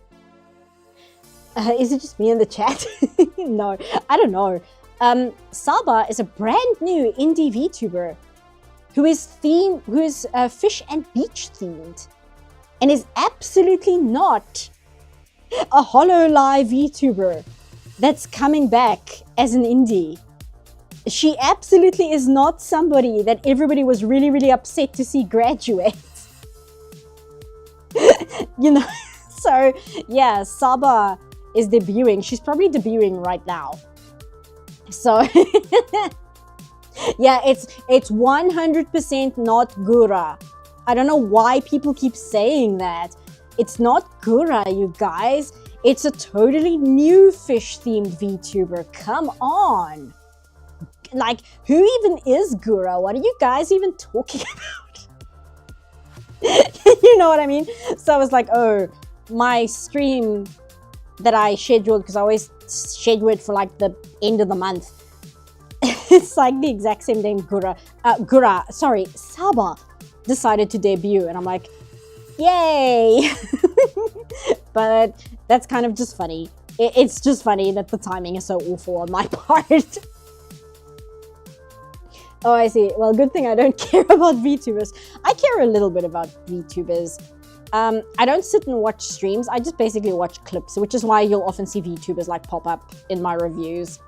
Is because I like Nyanners. I really like Nyanners, but she was like the first VTuber I ever watched, and I just kind of enjoy how insane she is. But yeah, I was never really a giant fan of Gura. Not because I disliked her, it's just the VTubers I tend to watch tend to be the ones that are completely unhinged. But not in a way where they're like constantly screaming. Like, I could never really get into Pekora, but I like Nyanners because she's insane. I started watching clips of Fuamoko, but I only got interested in Fuamoko after they did the GTA 5 online streams, like that event. And Fuamoko were the ambulance drivers, and they just kept running over everyone, and they like pretending that everything is fine. And that's kind of why I was like, okay, I'll watch them as well, because it's pretty funny. Anyway, not to go off on VTubers, because I know that's a subject where if you don't like VTubers, you genuinely couldn't care less. But my point is, Saba is debuting today, and that's just very unfortunate timing. I can't see Stitch's paw pads in this image. Let me just check what color they are, because I don't want to make them pink. I think they might actually be blue. That's Elio. Go back. Elio. Letterboxed. Oh, okay. Lilo and Stitch. I just want to see what color his paw pads are. Oh, they're blue. Yeah, I was right. Okay, so they're like a darker blue. Kind of like his nose, I suppose. Because I was wondering if they were like the purple, like the inside of his ear, but no, they're this color. Yeah, thanks for hanging out, Bender, and thanks for the very, very kind super chats. I really appreciate it. And for gifting a bunch of subs. It's very, very nice of you. I don't care, I just want to watch and draw. A niche I've almost never gotten into is game streamers, the exception being if they overlap with ASMR. I know some of you are already looking at me funny for that, I just don't care. I can't really do ASMR. It does that thing to me, which it does to some people, where it just makes me anxious. I don't like it. I don't like, I want to like run in the opposite direction. It like triggers something in me. But in terms of game streamers, I mostly just watch clips on YouTube. I don't really like tuning into a live stream because I don't like being beholden to somebody else's schedule. I don't like being like, oh, if you want to watch this person, they're live right now, so you better go to Twitch. I don't really like doing that. I like watching something when I'm working and when I'm busy with my own time. The one streamer I mostly watch, and I only watch the VODs, is Vinny from Vinesource. I really like Vinny. Vinny is really, really funny. But aside from that, I don't really watch game streamers. I used to watch Let's Plays a lot when that was like more of a thing. But these days, yeah, it's Vinny and who else? I'll watch like video game content, but I won't watch like video game streamers. I don't really think. I can't really see the tips of his ears. Oh, but he's got like his nose, which is slightly darker, so I can do it there. Do this. Yeah, I'll use the... No, it's not dark enough. There we go. And then I wanted to do the eye shines. Oops, not black, white. Did you ever watch Achievement Hunter back in the day? No, not really. I know of Achievement Hunter, but I didn't really watch them. I did watch a lot of Game Grumps, but at some point Aaron just started irritating me too much, and then I stopped watching him, which sucks because I actually really like Danny. I really enjoy Danny. I think he's very funny. And I did like Aaron, but his attitude just got too much for me. Especially when he was streaming Hollow Knight, and it just made me like genuinely upset to see the way he was handling that game. And yeah, then I kind of fell off Game Grumps, which sucks. Like, I wish I could still enjoy Game Grumps the way I used to back in like 2014, but it's just not working, if you know what I mean. Like, it's not really working as something that's fun to watch anymore. This is, speaking of not working, I see somebody saying welcome. Who are you saying welcome to, Mr. Bender? Twitch is useless in part because as a viewer, you're expected to engage live in order to collect points. I'd like to share the Twitch founders in the face and go, bruh. Yeah, like I said, I would rather watch VODs on YouTube. Because I can just like watch it while I'm working. Which is that's why I end up watching. Oh, we erroring again. Oh, come on, YouTube. Is this because I was bad-mouthing streaming? Is that why YouTube is angry at me now? Did you see Rags nearly crying describing the I'm Lost scene from this movie during EFAP's coverage? Shit was powerful. I have not watched that EFAP. I hope that YouTube is still capturing my voice okay. Let me know if I'm coming through okay. I've not watched EFAP cover Lilo and Stitch because the live action version of it makes me so angry. I'm good? Okay. The live action version existing is so insulting to me. You know, because I am an animator, and more than that, I'm a 2D animator myself. That's my specialty. I can do 3D, but 2D is kind of my area. So the live action version of Lilo and Stitch existing at all is super insulting to me, just like off the bat. So I didn't watch the EFAP coverage of it yet because I need to be like in the right headspace to watch it and not like lose my mind in like actual anger, if you know what I mean. I'm still okay? Okay, I'm glad, because it's telling me the bitrate is poor here, but hopefully it's not that bad. Hopefully it'll pick up in a second. Gotta watch it for the analysis of the original at the very least. Yeah, I suppose. Because I know that they're not going to praise the live action one. That's not what I'm worried about. It's just like the subject of the live action one as a thing that exists is really upsetting. But I do want to hear what they have to say about it, because I don't always agree with everything EFAP says. But again, that's kind of why I like them, because I like hearing a different opinion sometimes, right? And that's kind of why I started rewatching Steven Universe, because I don't like it, but I was watching somebody who has like a massive passion for it.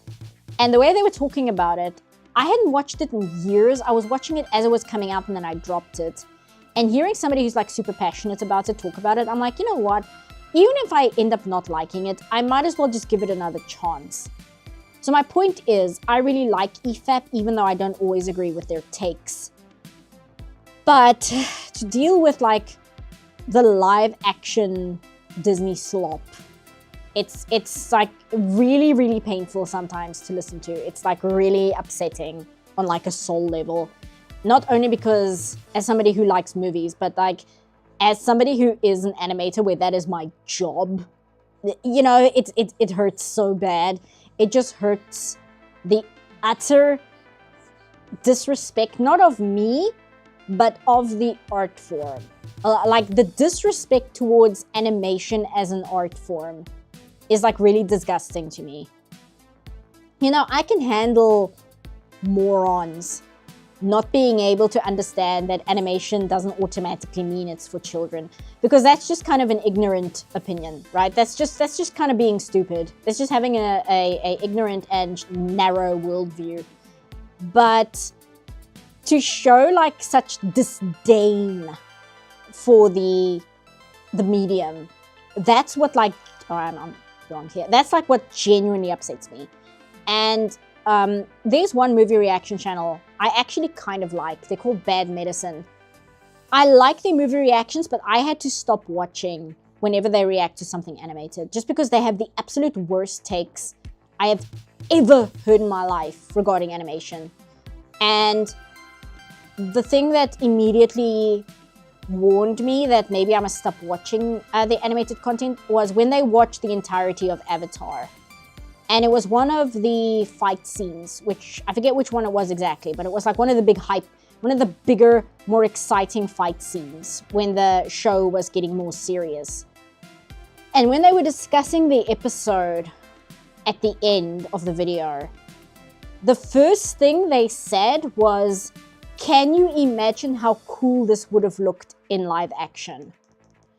And it's such a disgusting and disrespectful thing to say that it like legitimately like infuriated me to like a bone deep level, where I like crashed out in their comment section. Like you know, like I fully crashed out in the comment section. And then, but I would still watch some of their their reactions to animated content. But what was really, really getting me down was one of them, and I don't want to say who exactly, because I don't want to like personally call the guy out, because he's a nice guy. I really enjoy what he has to say on other movies. But whenever he watches something animated, the only thing he ever focuses on is what the message of the movie is. Like, what is the message it's giving to kids? What is the message that it's teaching? And it's okay when a movie for children really is trying to communicate a message, but Ursula Le Guin had a great quote about this. Let me actually find what she had to say about this. I'm not just making her opinions mine. I actually felt this way before I read this quote, but she's a lot more eloquent than I am. Ursula Le Guin message. Let's see. Here we go. first result.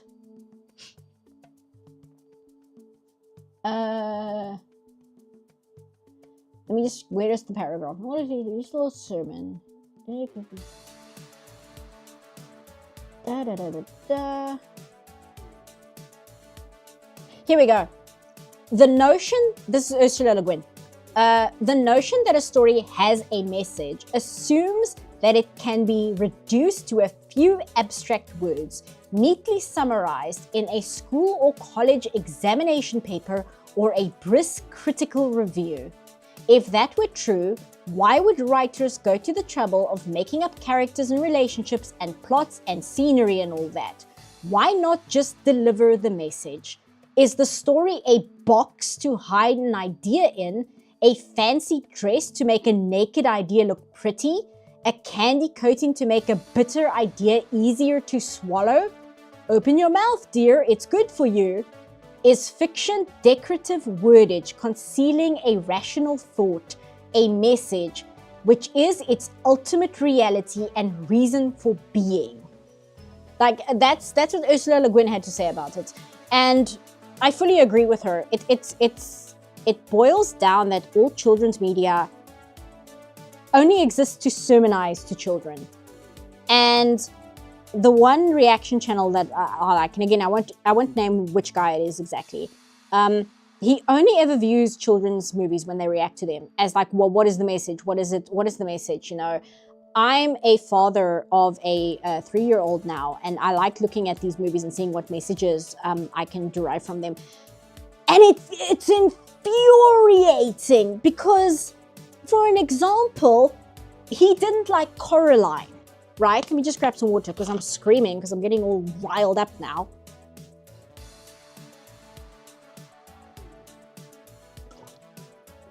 Sorry if you can hear the water.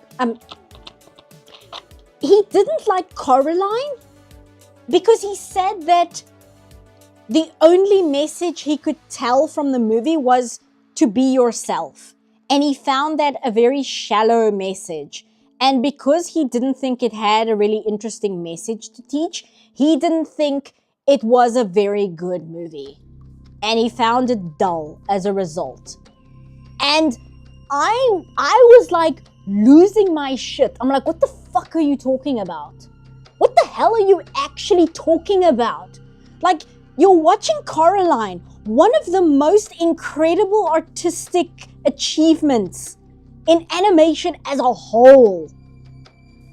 And your takeaway from it is, well, the message was kind of basic, so I didn't really like it. I'm like, dude, how can you be so insightful when it comes to a movie that's live action? But then the second it's an animated film, it's like all your brains fall out of your head and you like lose all of your really interesting, insightful things you say about other movies.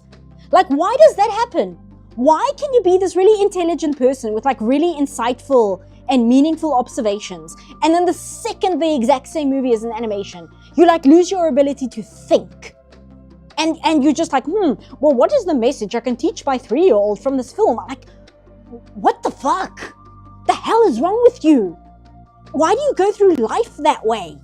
And that plus the channels like, oh man, did you see that they're making this movie in live action now? Oh, that's gonna be so awesome. I can't wait to see this in live. I'm like, I need to stop. I need to stop watching them talk about animated film because like my blood pressure can't take it, right? It's freaking midnight and I'm screaming my head off just because it makes me so angry. So my point is, this is why I have not watched the EFAP coverage of the live action Lilo and Stitch yet. Because I get so infuriated that it's like not fun, right? There's a kind of like anger you can get from the coverage of a terrible product where it's kind of fun to just rant and rave and scream. Sorry, I've got the hiccups now. And scream about why it's terrible. And that's fine. But there comes certain kinds of bad where it takes me to an emotional level where it's not fun to be outraged like that. Like, it's not a good time. It's just super upsetting and like aggravating. And it makes me like write 4-paragraph essays in the comment section where I'm just like basically yelling at the YouTuber, which I don't like doing because again, I've got a YouTube channel myself and people are going to be like, wow, look at this unhinged person like losing their shit in the comments. But it like really gets my blood boiling to a degree that isn't enjoyable. So I really want to see what EFAP's take on Lilo and Stitches, because I know that you're going to tear the live action one to shreds. But at the same time, it means I'm going to have to listen to the existence of the live action one and just like why it's as awful as it is. And that's just going to be painful. That's just going to be a painful experience, having to listen to them even discuss the existence of this horrible piece of trash. In that case, maybe just watch the EFAP highlight where Rags almost cries instead. Maybe I'll start with that one at least. I'll like watch that part. I've got an error. Come on, YouTube. Get it together. It heard me yelling and it got scared.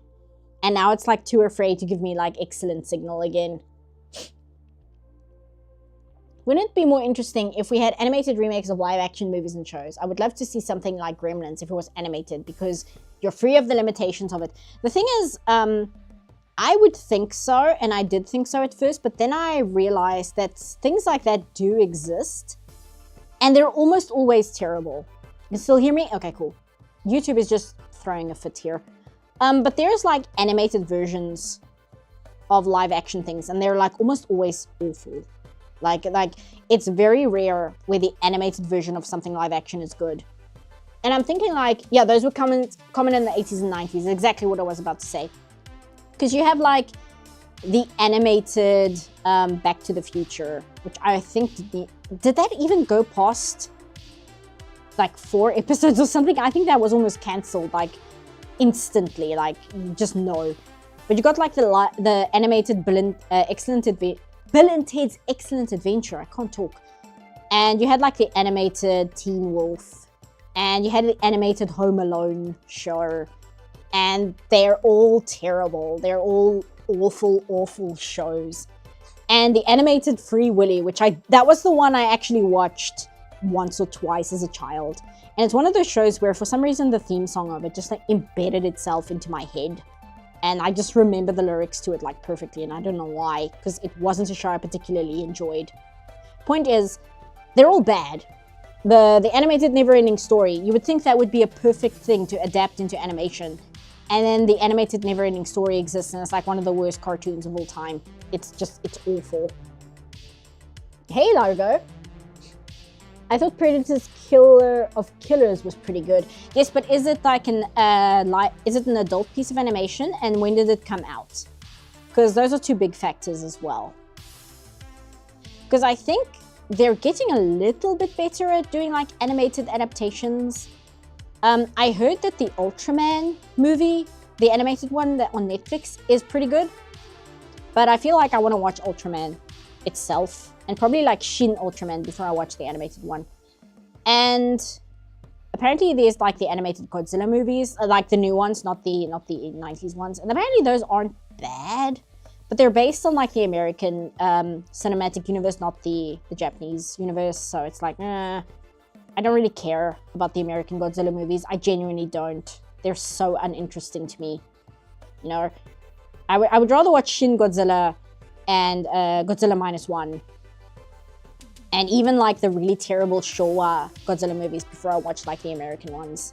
Just because they're so dull and uninteresting. Do I want to give the sand a little bit of shading? Not much, just like a little to give it some texture. I think I will. But I've been streaming for over 3 hours, so I don't want to go too crazy because I actually need to eat. I didn't get something to eat for supper, so I'm kind of struggling a little bit here. Oh, oops. Wait, let me do it properly here. Otherwise, I'm going to throw sand on these 2 kids. Unlock. There we go. Now I want to grab the sand. There we go.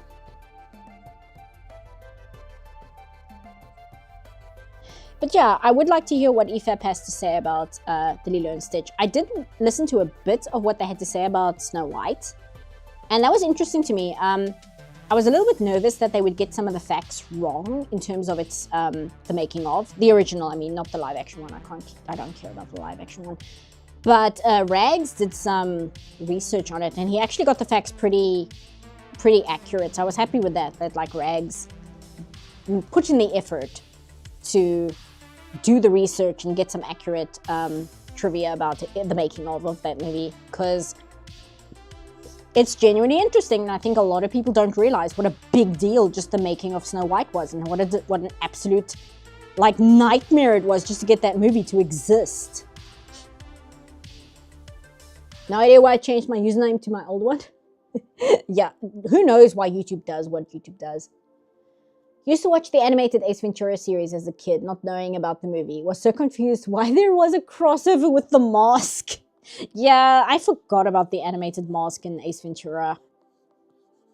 I think I watched like a few episodes of the animated Mask show. It's also not very good. None of them were really good. Oh, thanks to you, Velma is stuck in my head again. I'm so sorry to hear that. And I'm not even free of it. I still have like the second half of season 1. And even then, after that, I'm still not free of it. Because then I have to do the Halloween special. Which is funny, because that's going to be the joke. The joke's going to be that I'm going to get to the end of season 2 and be like, okay, good, it's dead. I can stop talking about it. And then like the specter of the of the Halloween special is just going to be like, oh yeah, you thought you were done. It's like, no, please. I'm so tired of talking about Velma. Which is funny, because I saw some comments on the video that were like, wow, you're late to the party. And it's like, dude, do you think I wanted to watch Velma? I watched it because my audience were asking for it, and I knew it would probably do well with the algorithm. And I'm not going to pretend that isn't part of the reason why I watched it. But it's just like, yeah, I take a while to get to things. It's because I do a bunch of research, and I have like a full-time job that I do at the same time. You know? You know how much time I spent reading up about like broadcasting schedules to make the Velma video? Now, to be fair, part of that was because I didn't really want to watch Velma. It's much more interesting to read up about like the history of American television broadcast than it is to sit and watch Velma. But yeah, like, did it do well in the algorithm? I think so. I don't check my views on videos because that's just a disaster waiting to happen, and you can get like really wrapped up in that. But it's got a whole bunch of comments on it, and I know somebody said that it surpassed like 1,000 likes. So I'm like, oh, okay, it's doing well then. Like, that's really all I need to know. I tend to judge based on how much people are willing to talk in the comments. And if I get a lot of comments and people are like leaving really in-depth discussions and things, I know it's doing well. But otherwise, I try not to like monitor the algorithm itself, because that's just a path to pain. Got something in my eye.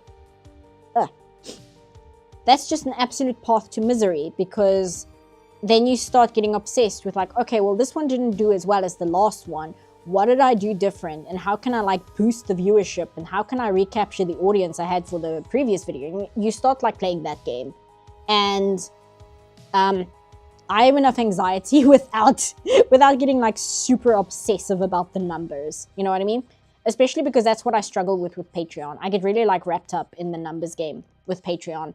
So I just avoid that with YouTube. It's like, no, I'll just make the videos, and hopefully people will have things to say about them. And hopefully it gives me a payout that just kind of gives me a little bit of a side hustle, which I can then use on things like my car, which had trouble today, you know, things like that. But anyway, sorry, I'm sniffling now because there was something in my eye. So I apologize for that. But yes, what was I saying before that? I really shouldn't skip supper when I stream. I was like, you know what, it's fine. I'm not really hungry. And now I can feel my brain is not firing on all cylinders as it should be. Seabuff beating the remnants of Velma Season 2 with a baseball bat Part 2. Alright, we were talking about Velma. That's why I couldn't remember. I was trying to like expunge it from my memory. Just like pretend it doesn't exist.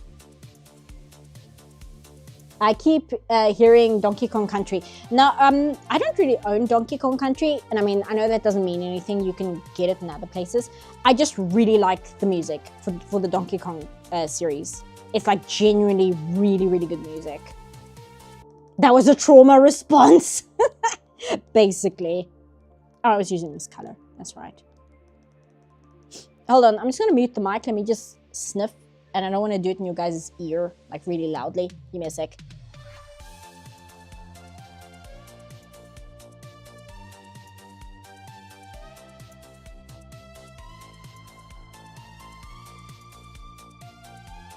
Okay, hello, I'm back. But yeah, the trauma response of just like not talking about Velma anymore because it's just painful. It's funny because I'll see people in the comments that are like genuinely concerned. They're like, oh, I hope your mental health is doing okay. I don't know whether they're being sarcastic and joking or if they're like genuinely concerned or not. They might just be by joking, but I can't always tell. But as I keep saying, I grew up watching like Mystery Science Theater, and I also grew up on like the early 2000s internet. Like it's okay. I've got an insane immunity to just terrible, awful trash. And I can't even say that Velma is like the worst thing I've ever watched, to be fair. It's bad, but I can't say that it's like, oh, this is the worst thing I've ever seen. This is the most insulting thing I've ever seen. It's like, no, it's just a really bad, awful show. That's like, because like I think the reason why people think it's as like really, really horrendous is because they get enraged by the rage bait topics that Velma has in it. Like, because Velma, it's a rage bait show. That's the way it's written. It writes itself to instigate the audience. But the thing is, the second that I realize that's what it's doing, it stops working because I'm like, oh, it's genuinely just being this way because it wants a rile out of the audience. And then there's like no point in getting riled up or upset about it because it's just like an immature teenager that's like saying something racist to get people upset and argue and fight about them for saying something that they shouldn't. Like, it's the exact same kind of mentality. It's just really immature. So with Velma, because I know that's what it's doing, there's like no reason to really get bent out of shape about it. Because what's the point? It's just, it doesn't care about any of the topics it's talking about. It's just being an immature kid that's desperate for attention, you know? Toss failed successfully. Also, I think that's it. I mean, I can throw some color behind them, I suppose, just to give them something to stand in front of so they're not in the void. Yeah. So if I just... Oh, wrong brush. Grab this one.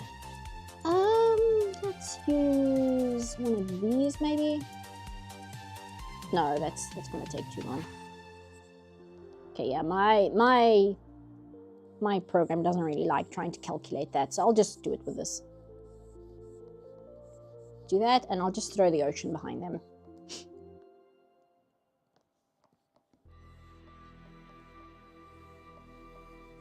Wait, no, wait. Stitch is getting a little lost. Do that. I'm not like taking the time to properly draw a background. I'm just kind of throwing some color on there. Just, why is Elio still on screen? Just to give them something more than the grey void to stand in front of. I've got like the mountains here. And I'll probably just throw a blur on it or something.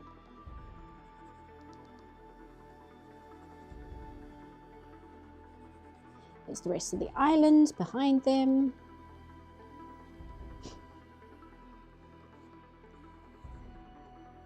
It's the horizon. Let's throw some of this on.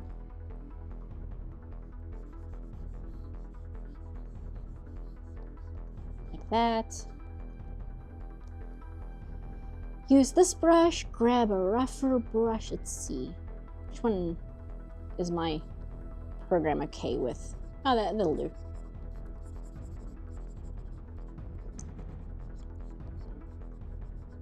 That's a little too high. Hold on. That. do that. And then I'll just throw some of this in there as well. Grab this. Grab this. Do that. And do I want clouds? Yeah, maybe. Sorry, I'm just throwing this. I'll look at the chat in a second. Just do this quickly. That.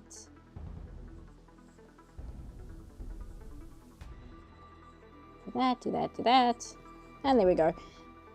And hide that. And done. I'll throw a gradient on it as well. Oh, I should probably fill that in. Oops. Wrong button. There we go. Ta-da.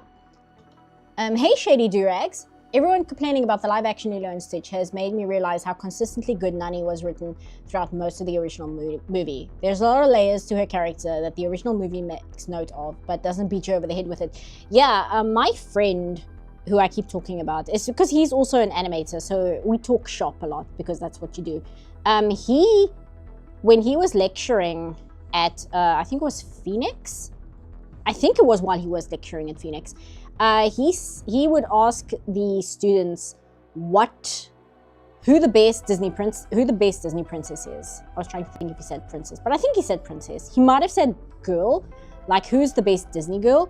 And people would answer like Elsa and stuff. And he says, no, the best Disney girl is Nani. And it's because Nani, oh no, who's the strongest Disney girl? That's what it was. Who is the strongest Disney girl? And people would always say Elsa. And he's like, no, the strongest Disney girl is Nani. Because if you look at what Nani has to put up with and do in the movie Lilo and Stitch, like the level of maturity that she has to show being 19 and the situation she's put in the story, like the emotional depth that Nani portrays in the movie is just, oops, no, I wanted it like this. It's just on a level that other Disney girls don't really portray. And you can say they do, and there's arguments for why you could argue with that. But for the most part, generally, Nani is given the most depth in terms of dealing with a shitty situation.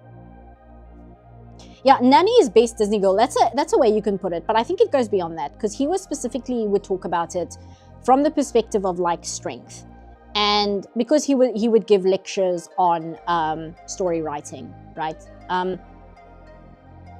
his argument was that you don't need to like use physical strength in your characters to portray them as like strong people. And I know that sounds kind of basic, but again, this was a college lecture, so sometimes you have to state the obvious. But am I on the wrong layer? Why isn't this working? Oh, there we go. But his point was that Nani is probably one of the best written Disney girls out of all of them, which I think is fair. I think that's a fair assessment to make. You may have answered this on prior occasions, but would you consider rage baiting worse than the likes of Moors, which is so desperate to be loved by a cult fan base, it mindlessly ticks all boxes? I think that they're probably about the same. And the reason why is, I think that desperation to like tick all the boxes is more aggravating as an audience member. But it gets an emotional response out of me, which I can't say the same for a rage bait show. Because a rage bait show, that's hard to say, a rage bait show, again, if I know that what it's doing only exists because it's trying to bait me, well then what's the point in getting angry about it? Because, oh, thank you, Avina. There's no reason to get angry about it because what's the point? It doesn't believe in anything it's saying. It doesn't have any morals about the things it's talking about. It's literally just saying something that it knows will make you upset, and that's it really. So what's the point in getting angry about that? Because it's not speaking from a place of like actual ethics. It's just saying what it can to upset you. So what's the point in getting upset about it? Thank you, Kevin. So would you say Nani is Disney's Mrs. Brisby from Secrets of NIMH? You know what? That's a very good comparison, actually. Maybe. Because, like I said, Nani... It's also interesting because Nani's strength in terms of dealing with what she's going through. Like Mrs. Brisby, you've got the theme of like motherhood and like she will do anything. She finds courage to protect and look after her children, right? She's an ordinary person who does extraordinary events in the name of protecting her children. Oh, I've got to heart you. Let me just heart you. But Nani, she's got all of that to do with Lilo, but then you have like the extra advantage in the story to tie it back to the main theme of Nani and Lilo being indigenous people and the extra layer of keeping an indigenous family together, which is fascinating because, again, I'm not American at all, and I'm absolutely not Hawaiian. That whole thing of like keeping indigenous families together, that was a aspect of the movie I had absolutely no like awareness of when I watched it the very first time, because it's not really a thing in my country at all. That whole thing of like breaking up indigenous families and that whole side of it, we don't really have that in our history, and if we do, it's not the same way as America does. So the added layer of keeping the indigenous family together, which is never commented on in the movie, but it's a major theme of it. Like, that gives an extra layer to Nani's character in wanting to keep her family together. And just like what that means as a larger discussion of the film itself that Mrs. Brisby doesn't really have. Like, the discussion around Mrs. Brisby and keeping her children safe is a lot more focused on them as characters and like the personal story going on there. Whereas Nani, it's both a personal story, but it also kind of represents a larger discussion of a real world issue. Like, Nani has everything that Mrs. Brisby does, but then there are extra layers added to Nani's story, which don't exist for Mrs. Brisby. Again, Lilo and Stitch, it's such a good movie. It's like fascinating how well and how masterful that movie is put together. There is so much depth going on there, and it's so deceptive because it's an animated Disney movie. So all these like really detailed discussions going on in it are not on the surface, so a lot of it kind of goes over your head. And again, this is why I got so furious with the reaction channel, because they were watching Lilo and Stitch and all of that went over their head. They didn't like get any of the deeper discussion going on in this movie at all. Like, at all. They just saw like the most basic surface level themes of it. But yeah, and again, that adds to Nani as a character and her strength and what she has to go through. And then you also have the added, like, if you want to project like the real world onto it, the fact that she's only 19, which the movie doesn't really bring to the forefront in its story, but it remains a fact, as it were, that Nani is a 19-year-old, did I say 14? I meant 19. She's a 19-year-old who has also lost her parents and is now thrust into an adult position of being the grown-up in the house, which she didn't have before. And she's been forced into this place as a teenager, and she just kind of has to deal with it. And she has no choice. And she has like all this shit thrown at her. And now the family is getting broken apart further. Like, it's such a fascinating, well-done movie. It's incredible. The theme of Lilo and Stitch is obviously Ohana, but the thing about Nani is that she's much older, so she would have had her father's Ohana speech embedded in her. I imagine her taking care of Lilo is also her way of trying to live up to her parents' expectations.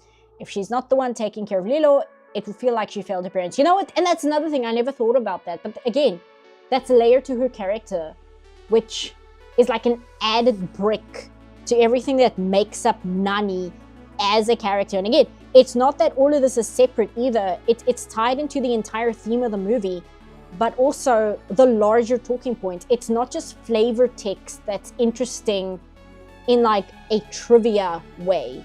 It's a thing that ties directly back into the film itself, into its larger talking points and the plot, as it were, right? If I were to compare it to like Lord of the Rings, right, which is it's such a benchmark movie, but if I were to compare it to Lord of the Rings, the entire concept of a small person can be important enough to change the fate of destiny. That's kind of what's going on in Lord of the Rings, but that's a very like surface level read of it.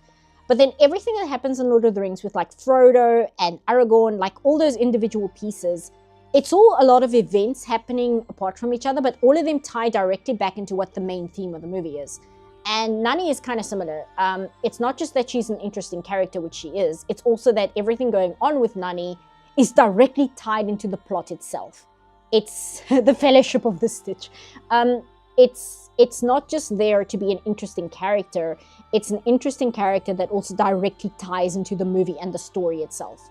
And that's why it's so, so, so good. Because everything with Nani is not just there for a well-written character. It's also there to affect the plot. It's fascinating. It's so well done. And not that Sanders didn't try. Oh, I see your... Oh, no, this is one of two. Not that Sanders didn't try. He wanted commentary on treatment of the indigenous. It's just that Disney execs waged war with him for it, which is a long-standing problem at Disney in general. Joe Ranft got flack from higher up, Katzenberg in particular, for wanting to cast an Australian Aboriginal boy as Cody and the Rescuers Down Under. Katzenberg continues to be a villain on this channel. Like, I don't mean to harp on him specifically. It's not like I have an axe to grind with him, but he continuously rears his head as like the main villain of the channel, right?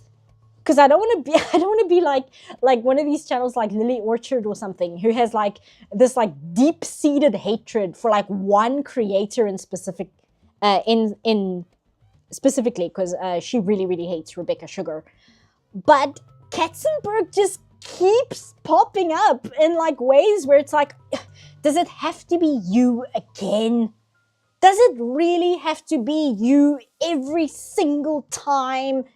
I'm trying not to make you out as like this horrible boogeyman, but you keep doing it. You keep showing up and being the thing. I actually got a copy of the documentary on the Goofy movie because it's not available on our Disney Plus. Heaven knows why. I went to my dad's and he's got Disney Plus as like a streaming service. And More Than a Goof is not on there. So I had to get it elsewhere. And I saw a review on Letterboxd for More Than a Goof. And the person said that what they learned from this movie is that Katzenberg is a horrendous monster. And I'm like, oh Lord. So I'm going to watch this movie about the Goofy movie, and Katzenberg is once again going to pop up and just be like the villain of the story. Again. It's just every single time. I'm trying not to be like constantly on his case, but he just keeps doing things.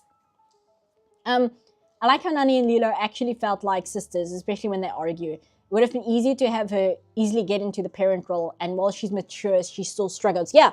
There's actually, I watched the making of for Lilo and Stitch, and there's a part where they specifically wrote Lilo yelling at Nani that like, I like you better as a sister than a mom. And they said that they wrote that because they were worried that people would think Nani is the mom and that the mom and the daughter are yelling at each other. And they like rewrote parts of the dialogue to make it extremely obvious and hammer in the fact that they are sisters because they wanted the audience to understand the dynamic.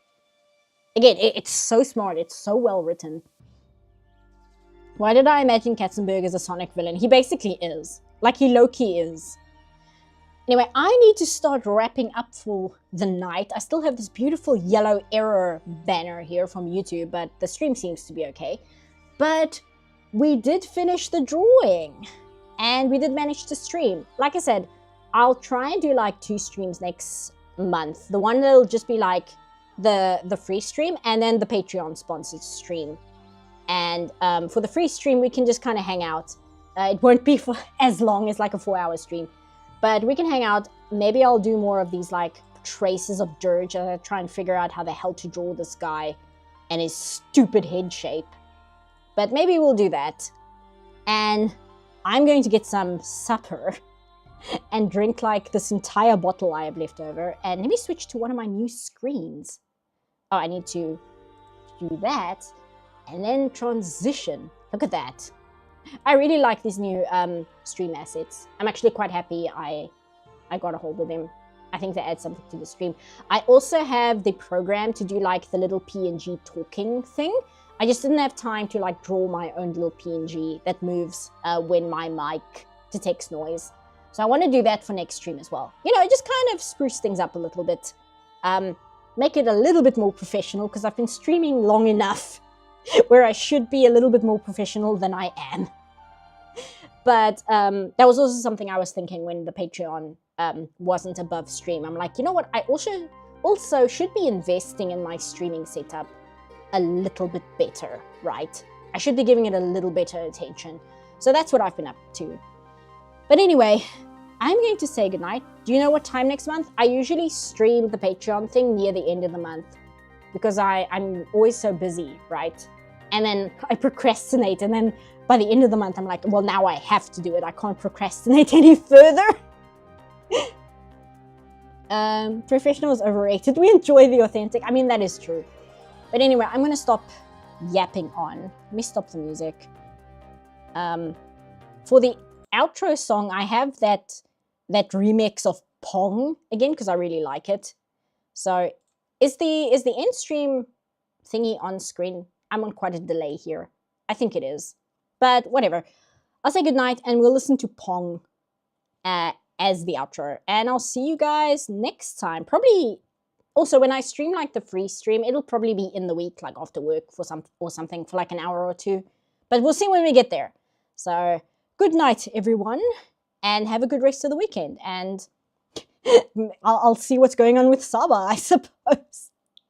So thanks for hanging out, guys. Good night.